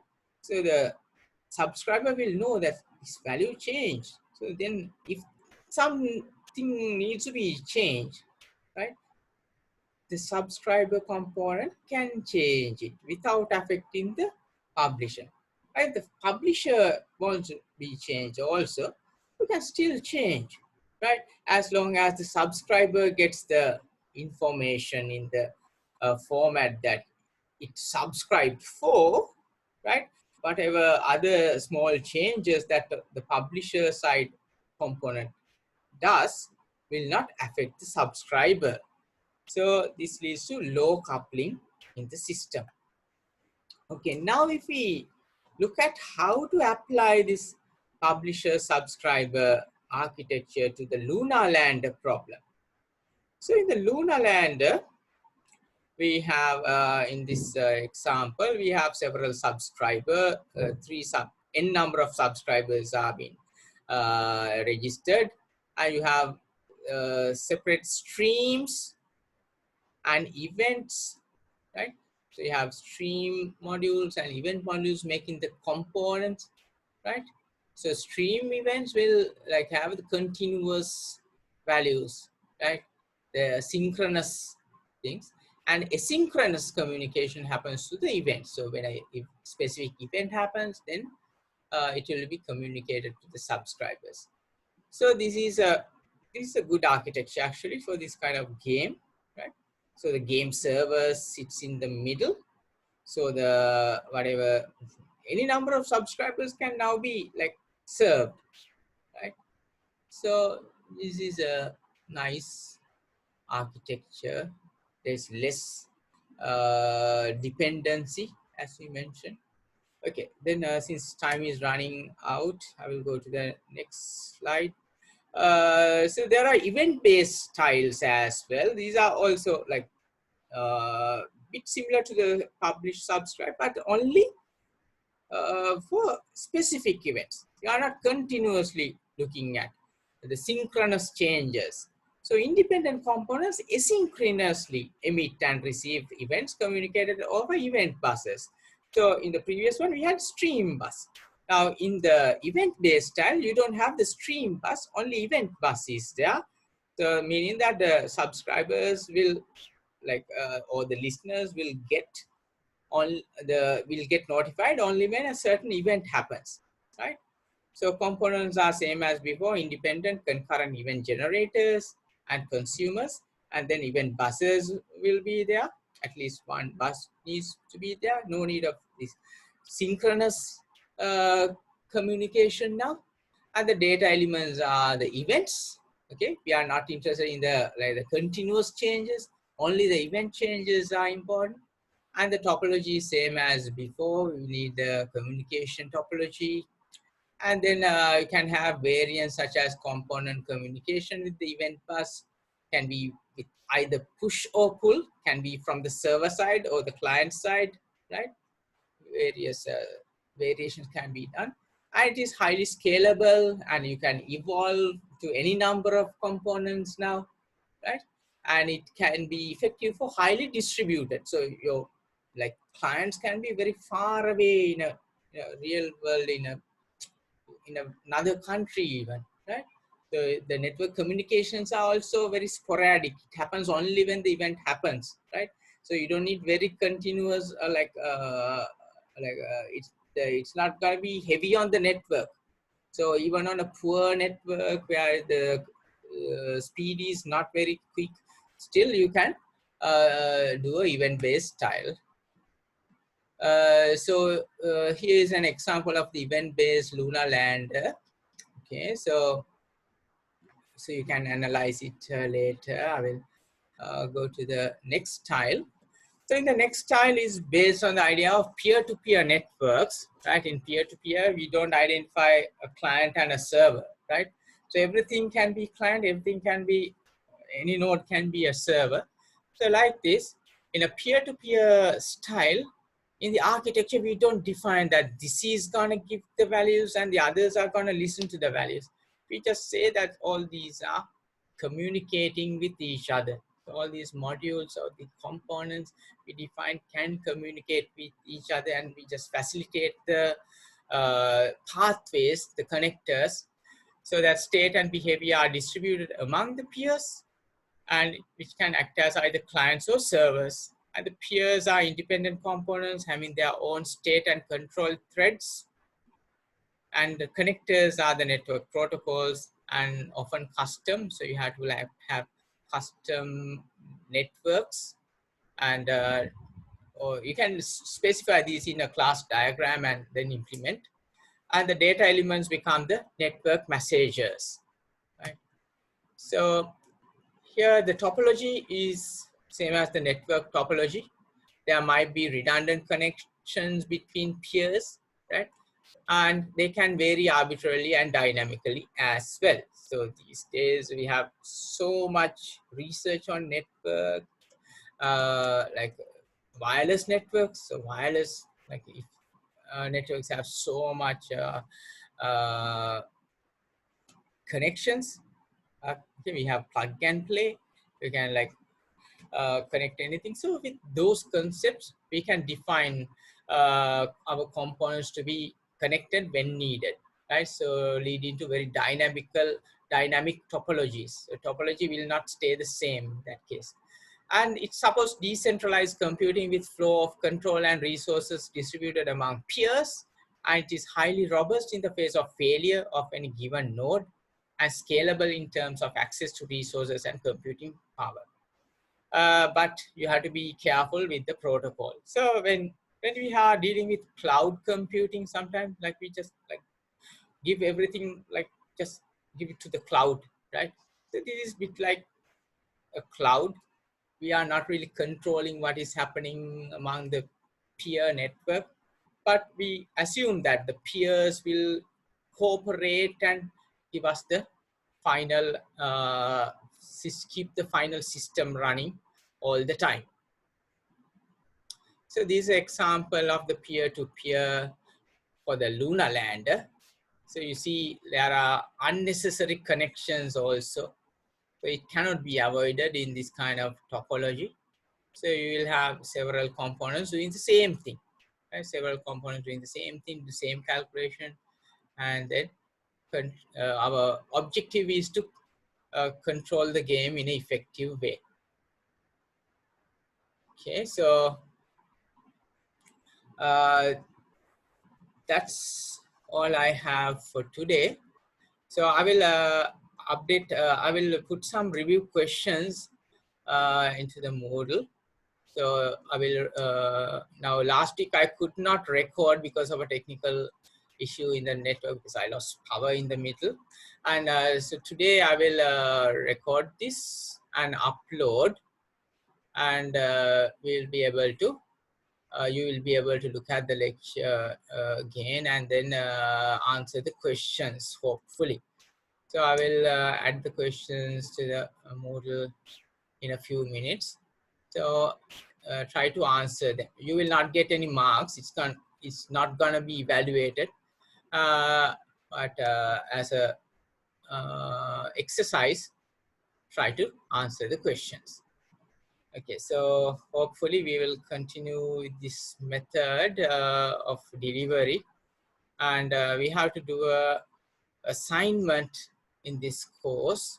So I will inform you about the assignment, because now this is the 5th week, and I will upload the details about the assignment that you have to do next week. Okay, so thank you very much. Thank you for those who logged in and participated. I see 5 people. I will mark you as present. And if there was someone who just logged in and left in the middle, just send me a message. I will mark you also as like attended with valid reasons for leaving. Okay. So thank you very much. We will stop the lesson for today.